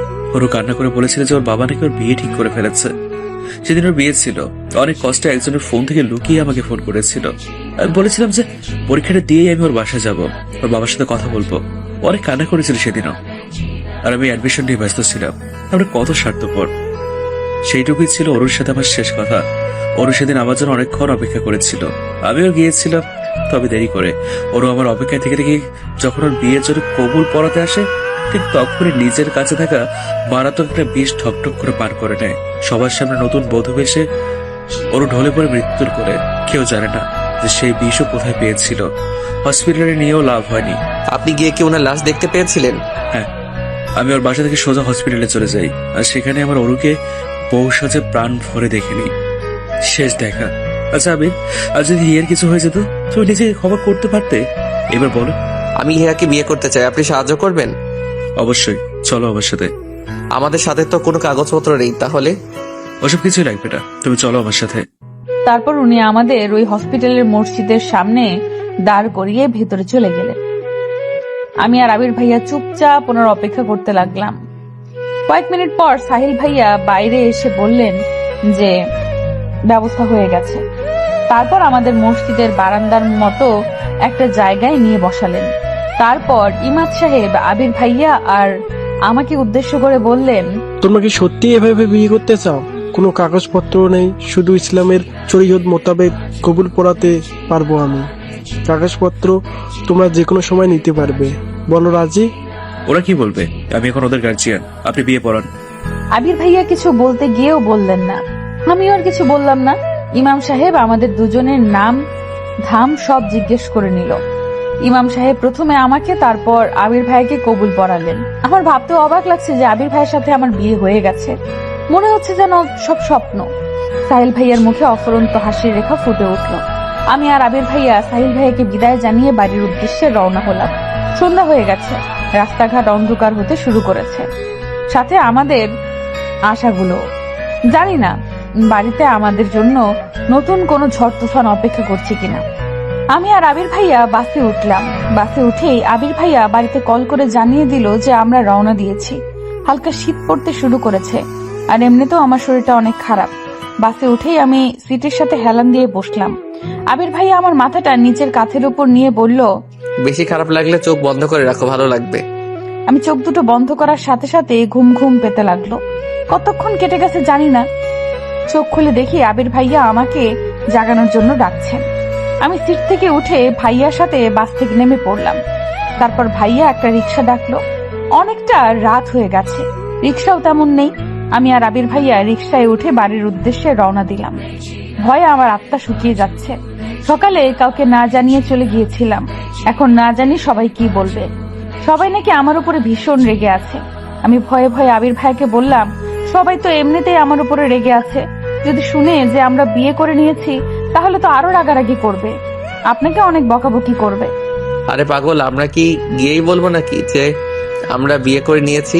পরিস্থিতি বুঝে কথা বলতে হবে, আমাদের বিয়ের কথা ভুলেও মুখে আনবি না। আগে দেখ কি হয় তারপরে। যদি সাহিল ভাইয়ার কথাই ঠিক হয়, ওই ছেলেটা যদি এখনো আমাদের বাড়িতেই থাকে আর আমি যাওয়ার সাথে সাথে আমাকে জোর করে বিয়ে দিয়ে দেয়। তুই এখন অনেক অসুস্থ, আর আমার মনে হয় না যে এই অবস্থায় বাড়ির সবাই তোর বিয়ে নিয়ে কথা বলবে। যদি বলে? তুইও এই সাহিল ভাইয়ার মতো নেগেটিভ ভাবতে শুরু করেছিস। চুপচাপ চল, বেশি কথা বলতে হবে না, সে যা হয় দেখা যাবে।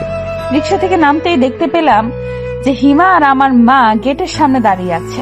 আমাকে দেখেই হিমা দৌড়ে আসলো, তারপর কান্না করতে করতে বলল, তুই কাউকে কিছু না বলে কোথায় গিয়েছিলি? আমরা তোকে কত খুঁজেছি জানিস, সবাই কত চিন্তা করছিল যদি তোর কিছু হয়ে যেত। ভাগ্যিস সাহেল ভাই ফোন করেছিল, আর একটু দেরি হলেই তো বড় কাকা পুলিশের কাছে যেতে চলেছিল। যদিও এইটুকু বলতেই মা হিমাকে থামিয়ে দিয়ে আমাকে বাড়ির মধ্যে টেনে নিয়ে গেলেন। তারপর জিজ্ঞেস করলো, তুই ঠিক আছিস তো? তোর বাবা আর কাকারা কিন্তু ভীষণ রেগে আছে, একটা কথা বলবি না, গিয়ে কি লাভ হলো? দেখলি তো, মা বাবা ছাড়া কেউ আপন হয় না। এবার লক্ষ্মী মেয়ের মতো আমাদের পছন্দের ছেলেকে বিয়ে করে নিবি। আমার প্রচন্ড রাগ হচ্ছে মায়ের কথা শুনে। আমি বাইরে থেকে আসলাম, এত বড় একটা ঘটনা ঘটে গেল, তারপরেও মা সেই বিয়ে দেওয়া নিয়েই পড়ে আছে। আমি কিছুটা রেগে গিয়ে বললাম, মা তুমি আমার চিন্তা করা বাদ দিয়ে এখনো বিয়ের চিন্তা করছো? আমি বলছি তো আমি অন্য কাউকে বিয়ে করতে পারবো না। মা আমাকে আবির ভাইয়াদের বসার ঘরে নিয়ে গেল, আর ওখানে বাবা কাকারা চাষিরা সবাই ছিল। আমার শিষ্যের কথাটা এত জোরে বলেছি যে সবাই সেটা শুনতে পেয়েছে। আমার কথাটা শুনেই বাবা বলে উঠলেন, ছি হিয়া, তুই আমার মেয়ে হয়ে আমার মান মর্যাদা সব মাটির সাথে মিশিয়ে দিলি। তোর একবারও আমার কথা মনে হলো না? এখনো তুই ওই ছেলেটার কথাই বলছিস? তোর লজ্জা করছে না? প্রথমে অভিক আর তারপর তুই চুপ করবি একটু? মেয়েটাকে আগে আসতে দে, তারপর সিদ্ধান্ত নেওয়া যাবে। বাড়ি যখন ফিরে এসেছে তখন আর চিন্তা কি? এইসব কথা যেন বাড়ির বাইরে না যায়। বড় কাকা কথাগুলো সবাইকে উদ্দেশ্য করেই বলল। আবির ভাইয়াও এখানে চলে এসেছে, কিন্তু অভিক ভাইয়ার কথা এখানে কোথা থেকে আসলো আমি তাই বুঝতে পারছিলাম না। আমি অবাক হয়ে জিজ্ঞেস করলাম, অভিক ভাইয়ার কি হয়েছে? ঠিক আছে তো? আমার ছেলেকে নিয়ে তো চিন্তা না করলেও চলবে। আমার ছেলের আবার কি হবে? ও ভালোই আছে। তুই অভিককে যে চিঠি দিয়েছিলি সেটা সবাই দেখে নিয়েছে, এই জন্য সবাই এত রেগে গেছে তোর ওপরে, আর বিয়ে দেওয়ার জন্য উঠে পড়ে লেগেছে। তুই এমন কাজ কেন করলি মা? বলেই কান্না শুরু করে দিল মা। কিন্তু আমি যেন নড়াচড়া করতে ভুলে গেছি। অভিক ভাইয়াকে দেওয়া চিঠির জন্যই সবাই আমার সাথে এত খারাপ ব্যবহার করছে, কিন্তু অভিক ভাইয়ের চিঠিটা এদের হাতে কি করে পৌঁছালো?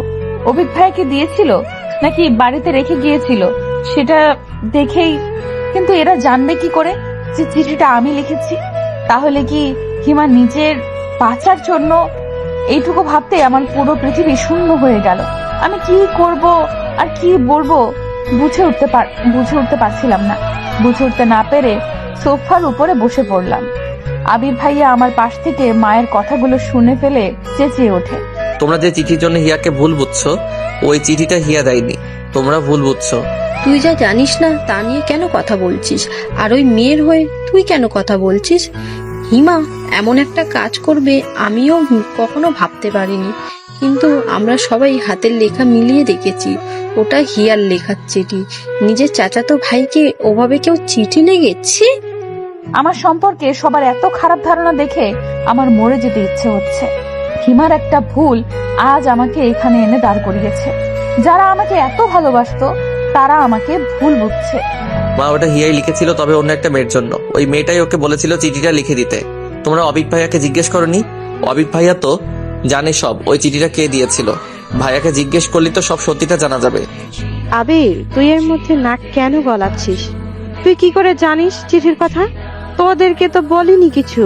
আর আমার ছেলেকে এসব ঝামেলার মধ্যে টেনে আনবি না। ওকে আমি জিজ্ঞেস করেছিলাম যে ও কাউকে পছন্দ করে কিনা, ও না বলেছে। কিন্তু চাচি, অবিক ভাইয়াকে জিজ্ঞেস করা দরকার। সত্যিটা না জেনে আপনারা হিয়াকে কিভাবে দোষারোপ করতে পারেন? আমি আর এইসব নিয়ে কোনো কথা শুনতে চাই না। আর আবির, বড়দের সাথে সম্মান দিয়ে কথা বলতে শিখো।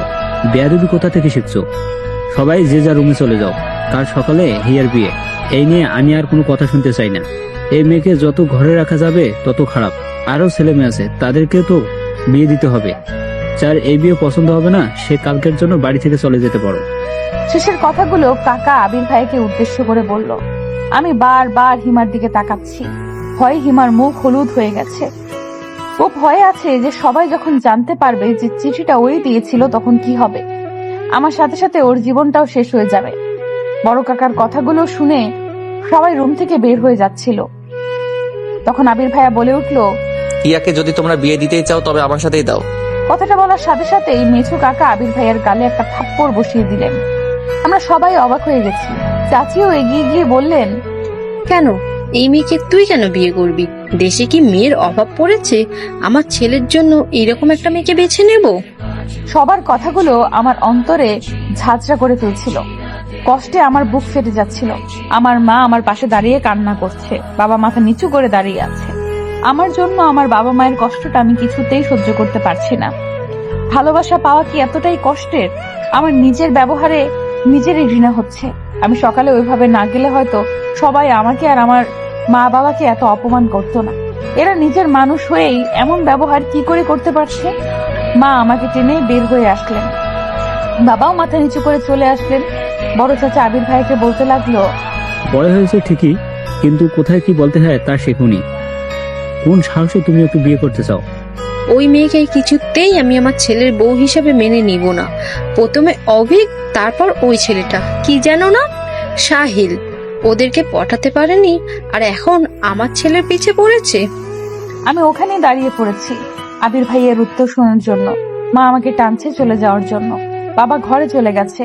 বড় কাকাও দরজার বাইরে চলে এসেছেন।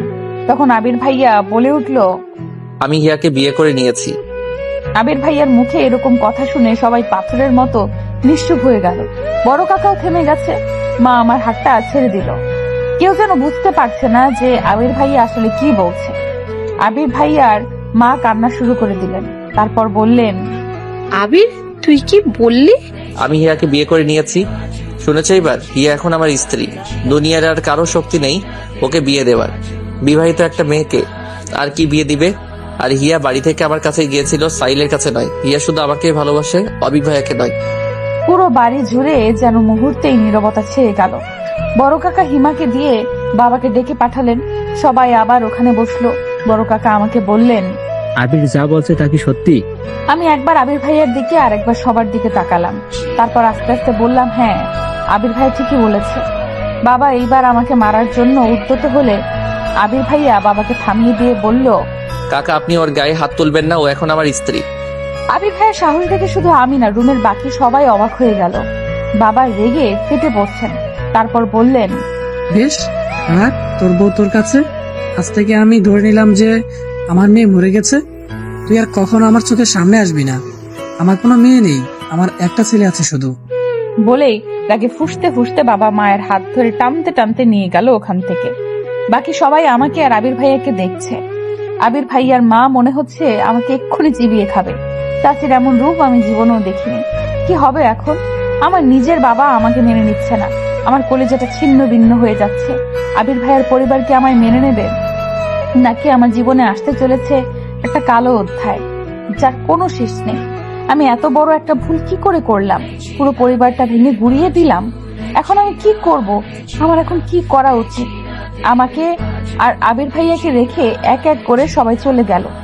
হিমা ওখানে দাঁড়িয়ে ছিল ভীত মুখে। চাচি ওকে টেনে নিয়ে গেল আর আমাকে উদ্দেশ্য করে বলল, তুই একদম হিমার কাছে ঘেসবি না। তোকে নিজের মেয়ের মতো ভাবতাম, আর তুই আমার ছেলের জীবনটা নষ্ট করে দিলি। আর শুধু তোর জন্য আমার আবির আমাদের সাথে এমন ব্যবহার করছে। আমি কোনো দিনও তোকে ক্ষমা করব না। কথাগুলো বলেই চাচি ওখান থেকে চলে গেল। আবির ভাইয়া চুপ করে আছে। আমার বুক ফেটে কান্না পাচ্ছে, কিন্তু কেন জানি কান্না করতে পারছি না। একবার আবির ভাইয়ার মুখের দিকে তাকাতেই বুকের ভেতরটায় আরো হাহাকার করে উঠল।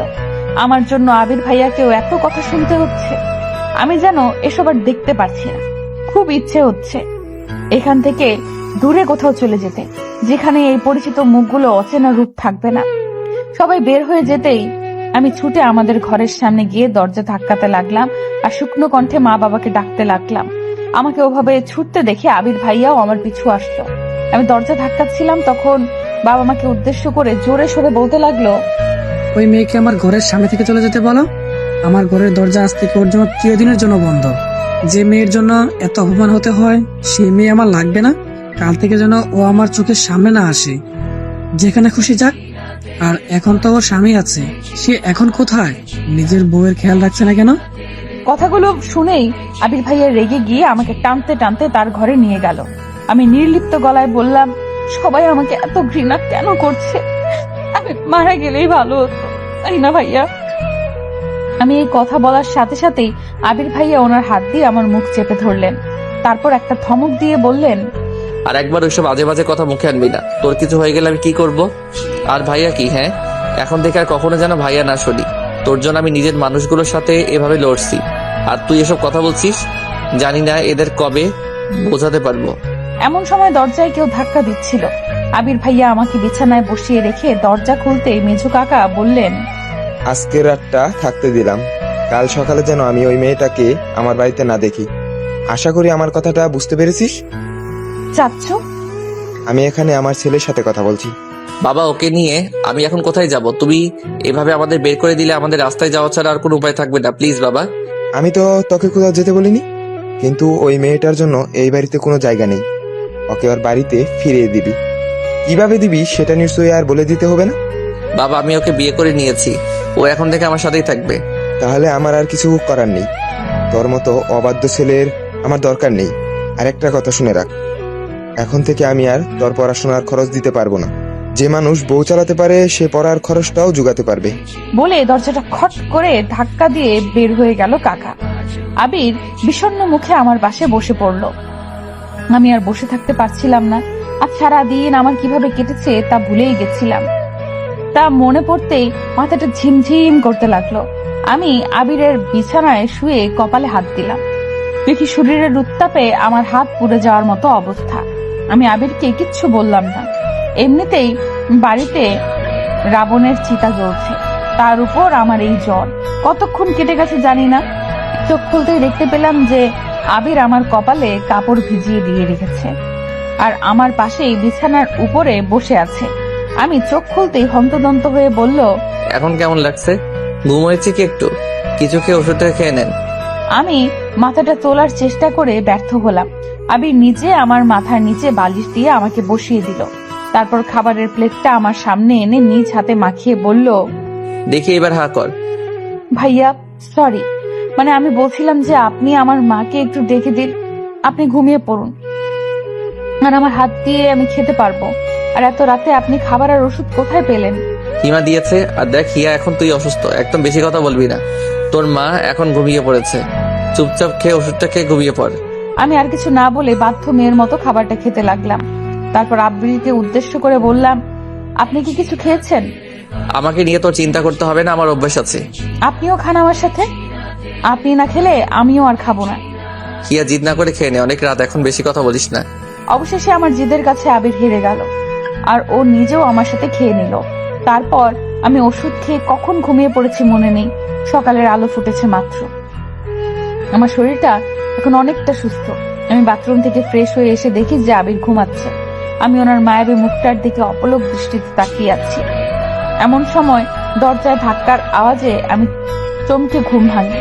আমি দরজা খুলতেই হিমা হন্তদন্ত হয়ে রুমে প্রবেশ করেই আশেপাশে দেখে দরজাটা বন্ধ করে দেয়। আমি অবাক হয়ে জিজ্ঞেস করলাম, এত সকালে তুই? কি হয়েছে, এমন হাঁপাচ্ছিস কেন? তোর জ্বর তো এখন নেই। শোন, তোকে যা বলতে এসেছি, তুই কি সত্যি আবির ভাইকে ভালোবাসিস? না মানে আমি বলতে চাচ্ছিলাম যে, আমাদের দেখে তোর কি মনে হয় আমরা সবাইকে কষ্ট দিচ্ছি নাটক করার জন্য? তোর একটা চিঠি পুরো পরিবারকে ভেঙে দিচ্ছে, আর তুই আমাকে জিজ্ঞেস করছিস আমি তোর ভাইকে ভালোবাসি কিনা? তোকে বাঁচাতে আমরা চুপ করে আছি, আর তুই কিনা? সরি হিয়া পাখি, আমাকে মাফ করে দে। আমি বুঝতে পারিনি যে এই বিষয়টা এত দূর করাবে। তুই আমাকে হেল্প করেছিস আর আমি তোকে হেল্প করবো না? তো কি বলতে চাচ্ছিস সীমা? তুই আবির ভাইকে সত্যি ভালোবেসে থাকলে এখনই এখান থেকে চলে যা। হিমা, এসব তুই কি বলছিস? আমরা পালাবো কেন? এখন তো সবাই ব্যাপারটা জেনেই গেছে। আজ হোক আর কাল হোক সবাই মেনে নেবেই, আমরা তাদের সন্তান। বড় কাকা এসেছে, কি বলছে শুনলে তুইও পালাতে চাইবি। কিরে হিমো, এত সকালে তুই? কিছু হয়েছে? ভাইয়া তুমি তাড়াতাড়ি উঠে রেডি হও। রেডি হবো মানে কি বলছিস তুই এসব? হিয়াকে নিয়ে এক্ষুনি বাড়ি থেকে চলে যাও। হিমো, তুই কি পাগল হয়ে গেছিস নাকি? আর সবার মতো তুই আমাদের তাড়ানোর জন্য উঠে পড়ে লেগেছিস? বড় কাকা এসেছে, বাবা আর কাকারা সবাই কথা বলছে ওই ঘরে, আমি মাত্র শুনে আসলাম। কি বলছে সবাই? বড় কাকারা আর সবাই মিলে এই সিদ্ধান্ত নিয়েছে যে এখনকার মতো তোদের মেনে নেবে, কিন্তু কাউকে কিছু জানাবে না। তারপর আবির ভাইয়া চলে যাওয়ার পর তোদের ডিভোর্স পেপার রেডি করবে, আর সেখানে যেভাবেই হোক একবার তোমাদের সাইন করলেই সব শেষ। হিয়া তোকে আবার বিয়ে দিয়ে দেবে, আর বিয়েটা তখনই দেবে যখন আবির ভাইয়া শহরে থাকবে। আবির ভাইয়া যেন তা জানতে না পারে, তার জন্য। আর একবার বিয়েটা হয়ে গেলেই খেল খতম। আর বাবা আর মেজো কাকা বড় কাকার ওই আইডিয়ার সাথে একমত হয়েছে। আমি সাধারণত এত সকালে উঠি না, কিন্তু সবার চেঁচামেচি শুনে উঠে এসব শুনতে পাই। ওরা এখনো সবকিছু প্ল্যান করছে, কিভাবে কি করবে। আমি তো ওদের কাছে ছুটে এলাম এসব জানানোর জন্য। মগের মূল্য পেয়েছে নাকি? আমরা কি ছোট বাচ্চা নাকি যে উল্টাপাল্টা বোঝাবে আর তাই বুঝবো? আমি কিছুতে এসব হতে দেব না। আর আমাদের ডিভোর্স পেপার কি করে পাবে? আমাদের তো তুই। ভাইয়া আসলেও কি তোমরা বিয়ে করেছো নাকি সব? চুপ করবি? এত বেশি কথা কেন বলিস? বিয়ে না করলে এত বড় মিথ্যে কথা বলার সাহস হচ্ছে আমাদের? আমরা বিয়ে করেছি, তবে তবে কি? আসলে আমাদের কাগজ এখনো হাতেই পাইনি, তাই না? আর আমরা কিছুতেই বড় কাকার ফাঁদে পা দেব না। তার আগে বল, তুই কি 100% শিওর? 100% মানে 1000% শিওর। আর কিছুক্ষণ থাকলে ওরা চলে আসবে, ও আর ওদের হাতে পড়লে পালানোর রাস্তা খুঁজে পাবে না। তখন না পারবে বাড়ি থেকে বের হতে, আর না পারবে ওনাদের মুখের উপর কথা বলতে।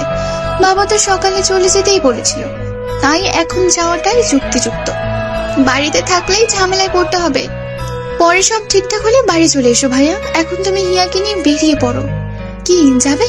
আচ্ছা ঠিক আছে, আমরা এখনকার মতো চলে যাচ্ছি। তুই আমাদের আপডেট জানাস। কিরে, তুই কথা বলছিস না কেন? যাবি না আমার সাথে নাকি তুই? অবশ্যই, আমি এখানে থাকলে তো আমাকে বিয়ে দিয়ে দিবে। আমি একাই আপনার কাছে চলে গিয়েছিলাম, আর এখন তো আপনার সাথেই যাব। এখন আর ভয় কি?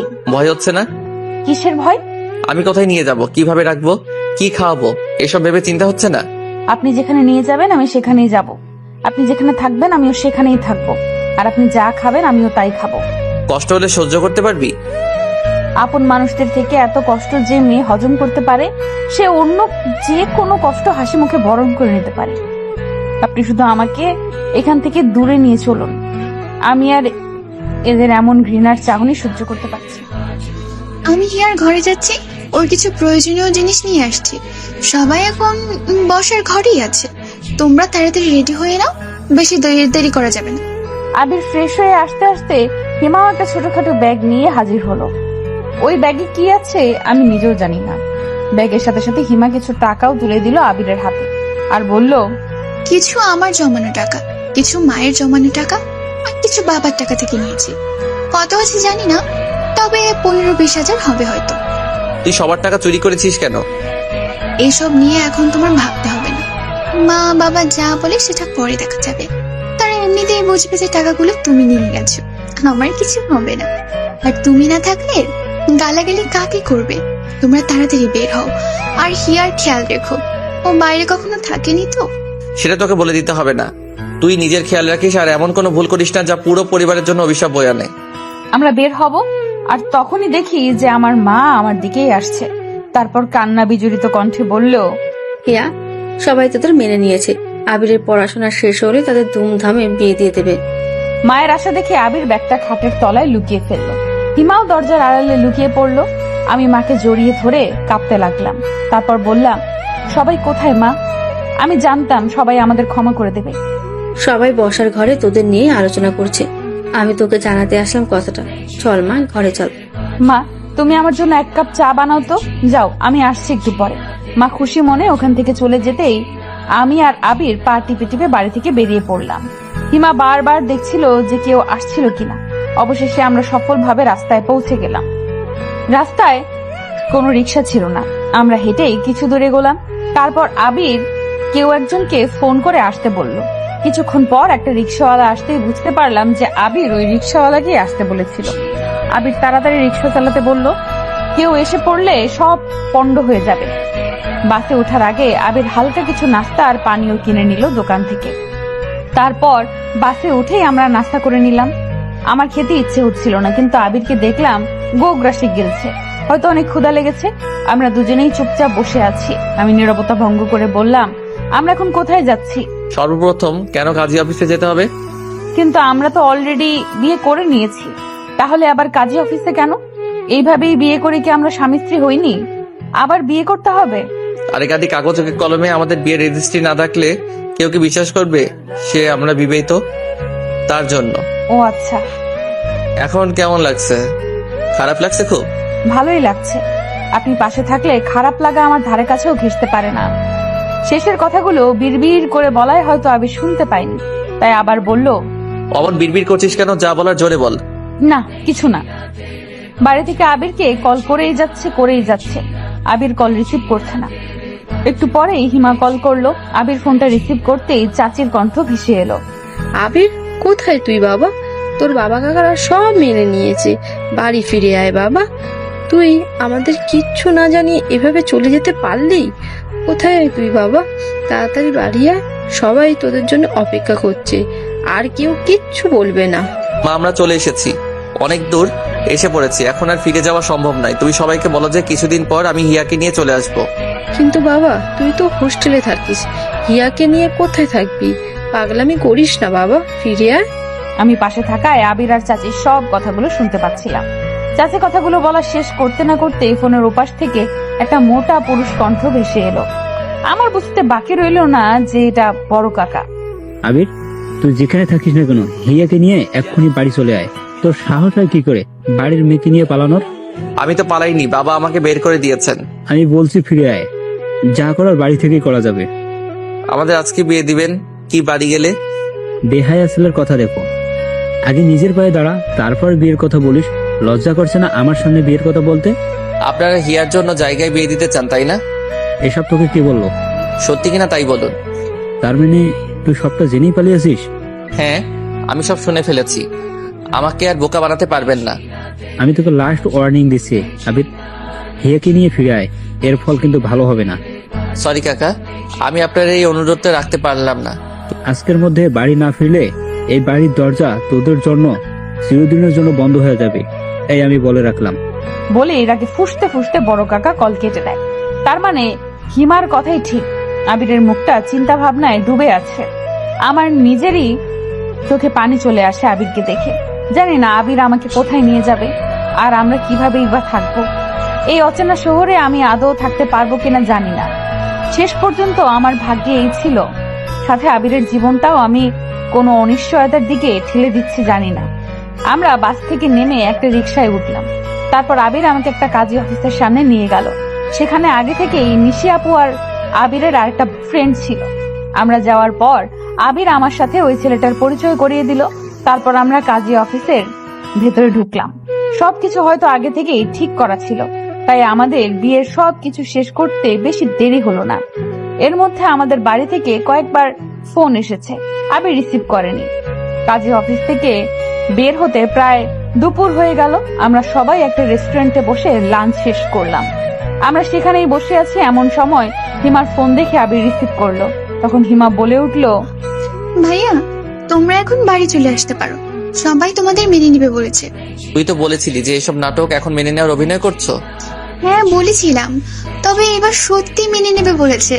বড় কাকা নিজে বলেছে যে আজকেই সব আত্মীয়দের দাওয়াত করবে তোদের বিয়ে উপলক্ষে। যদি তোরা আজ ফিরে আসিস তো। কি বলছিস তুই এসব? আজকে সবাইকে বলবে? এত তাড়াতাড়ি এত ব্যবস্থা কি করে করবে? আর এত তাড়াতাড়ি রং পাল্টানোর মানুষ তো কাকা নয়। সত্যি করে বল, কি হয়েছে? মা বাবা কি বড় কাকাকে কিছু বলেছে? বাবার রাগ কমেছে? সবাই রাজি হয়েছে। তোর বাবাকে বড় কাকার কাছে যেতে হয়নি, বড় কাকা নিজেই ছোট কাকা আর বাবার কাছে এসে বলেছে তোদের বিয়ের ব্যাপারটা তাড়াতাড়ি সবাইকে জানাতে। রিয়েলি? হ্যাঁ, আর মজার ব্যাপার কি জানিস? না বললে জানবো কি করে? অভিক ভাইয়া এসেছে। তার মানে অভিক ভাইয়াই কি বড় কাকাকে রাজি করিয়েছে? জানি না, তবে অভিক ভাইয়া ওনার এক বান্ধবীকে নিয়ে এসেছে। আমার তো মনে হয় গার্লফ্রেন্ড, গ্রামের বাড়ি দেখাতে নিয়ে এসেছে। ও, তাহলে এই কাহিনী? কি কাহিনী? অভিক ভাইয়া বাড়িতে একটা মেয়ে নিয়ে এসেছে, ব্যাপারটা বুঝতে পারছিস? এতে বোঝার কি আছে, সে তো আবির ভাইও এনেছিল। দুইটা ব্যাপার এক নয়। তুই বললি না অভিক ভাইয়া যাকে এনেছে সে ওনার গার্লফ্রেন্ড হতে পারে, এই কারণেই বড় কাকা হয়তো আমাদের মেনে নিতে রাজি হয়েছে। নইলে নিজের পছন্দের মেয়েকে কি মেনে নিতে পারে? মানে তুই কি বলতে চাইছিস হিয়া? বড় কাকা নিজের ছেলের জন্য তোদের মেনে নিচ্ছে? শিওর না, তবে আমার যা মনে হলো তাই বললাম। আরে শোন, আমি মাকে সত্যিটা বলে দিয়েছি। কোন সত্যি? চিঠির ব্যাপারটা। আর কেউ জানে না, আর সবাইকে অভিক ভাইয়া বলে দিয়েছে যে চিঠি লেখাটা তোর থাকলেও ওটা অন্য একটা মেয়ে দিয়েছিল। আমার মনে হয় এজন্যই বড় কাকা কিছুটা শান্ত হয়েছে। সে যাই হোক, চাচি তোকে কিছু বলেছে? বকাঝোকা করলো অনেক, তারপর তোর কথা বলে অনুশোচনা করলো। নিজের মেয়ের দোষের জন্য তোকে কত কথা শোনালো। আমি হিমাকে বিদায় জানিয়ে কলটা কেটে দিলাম। ওখান থেকে বের হওয়ার পর নিশি আপু আবিরকে উদ্দেশ্য করে বলল, এখন তো তোরা লিগ্যালি হাজব্যান্ড ওয়াইফ, আর কেউ তোদের আলাদা করতে পারবে না। তোর বাড়ি থেকে যখন ডাকছে তখন তোদের বাড়ি চলে যাওয়াই উচিত। এখানে হিয়া কোথায় থাকবে? আমিও তো বাসায় থাকি তোর ভাইয়ের সাথে, মেসে থাকলে না হয় আমার কাছে রাখতাম। আর তুই তো হোস্টেলে থাকিস, ওকে যাত্রার কাছে রাখাটা ঠিক হবে না। বাড়ি গেলে যদি আবার ঝামেলা হয়, আমার ভীষণ ভয় লাগছে। আমি হিয়াকে হারাতে চাই না।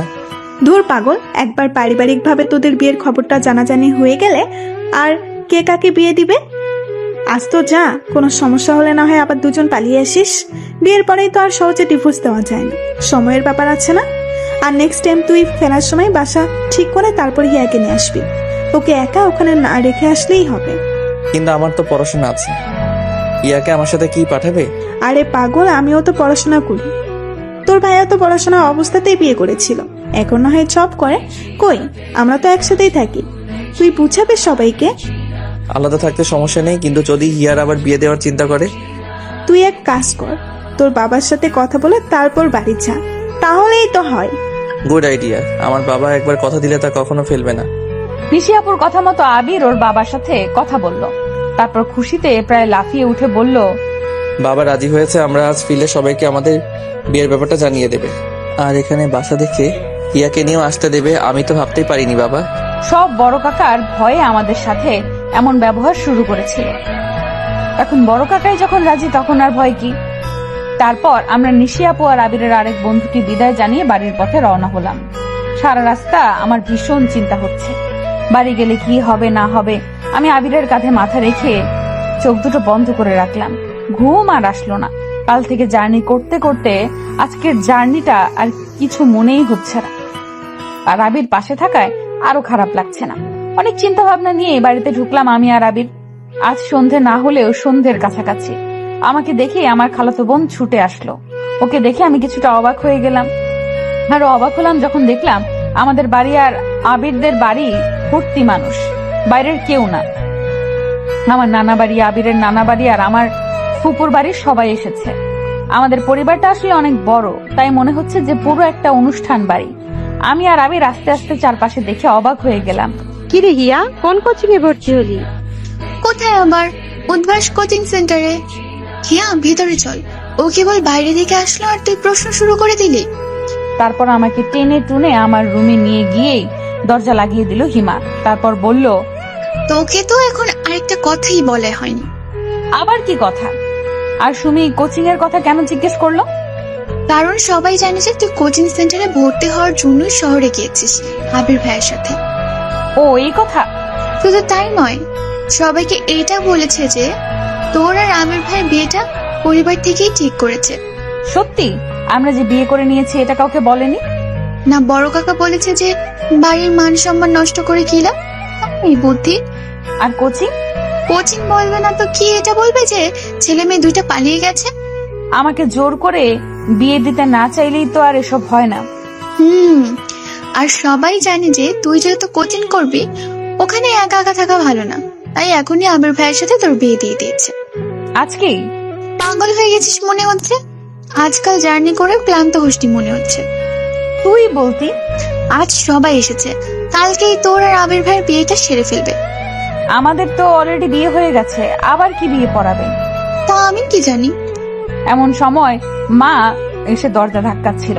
আমি গিয়ে দরজা খুলে দিতেই মা আমাকে জড়িয়ে ধরে কান্না করতে করতে বলল, তুই ঠিক আছিস তো? আমাকে চা বানাতে বলেই ফুরুত। আমার কত চিন্তা হচ্ছিল জানিস, যখন মা হবি তখন বুঝবি। রাতে নাকি জ্বর হয়েছিল, এখন ঠিক আছিস তো? মাকে এমন অস্থির হতে দেখে আমি তাকে শান্ত করে বললাম, মা দেখো, আমি পুরোপুরি ঠিক আছি এখন, তুমি শুধু শুধু চিন্তা করছো।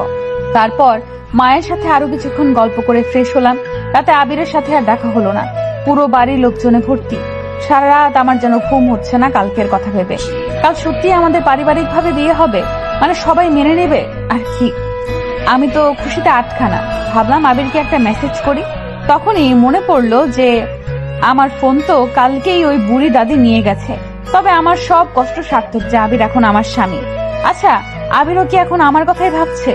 এসব ভাবতে ভাবতে কখন ঘুমিয়ে পড়েছি মনে নেই। চারপাশে অনেক লোকজন, বেশি বড় না হলেও ভালোই আয়োজন করেছে আমাদের বিয়ের। অনেকেই কানাঘুষা করছে যে আমরা একে অপরকে পছন্দ করে বিয়ে করেছি। তারা তো ভুল কিছু বলছে না। ভাবতেই লজ্জা লাগে আমার। আমার বিয়ে পড়ানোর সময় সবাইকে বের করে দিয়ে শুধু বাবা ছিল, কারণ আমার বিয়ে তো অলরেডি হয়ে গেছে। শুধু ইমাম সাহেবকে গোপনে বিষয়টি জানিয়ে লোক দেখানো বিয়েটা সম্পন্ন হলো। হিমা আর আমার অন্যান্য কাজিনরা আমাকে নিয়ে আবিরের ঘরে বসে আছে, আর এক একজন মজা করে এক এক কথা বলছে, আর তা শুনে লজ্জায় নুইয়ে পড়ছি আমি। আবির রুমে ঢুকতেই সবাই বের হয়ে গেল, আর আমি চুপটি করে এক পাশে বসে আছি মাথা নিচু করে। কিরে, বরকে সালাম দিবি না? এত বড় হয়েছিস, ভদ্রতা কিছু শিখিসনি? আপনিও তো ভদ্রতা জানেন না। নতুন বউকে কেউ তুই করে বলে? তুই বলবো না তাহলে? তুমি করে বললে তুই মানিয়ে নিতে পারবি তো? আর পালাচ্ছিস কেন? পালানোর জন্য বুঝি বিয়ে করেছিস? তুমি করে না বললে আমি কিন্তু। আবির আমার থুতনিতে ধরে মুখটা উপরে তুলে বলল, আচ্ছা ঠিক আছে, আজ থেকে আমার মিষ্টি বউটাকে তুমি করেই বলবো। খুশি? আমি তো শুধু খুশি না, মহা খুশি। ভালোবাসার মানুষটিকে পেয়েছি, আর কি চাই। আজ থেকে যে শুরু হবে আমাদের দুই টোনাটুনির সংসার। সবাই আমাদের জন্য দোয়া করবেন।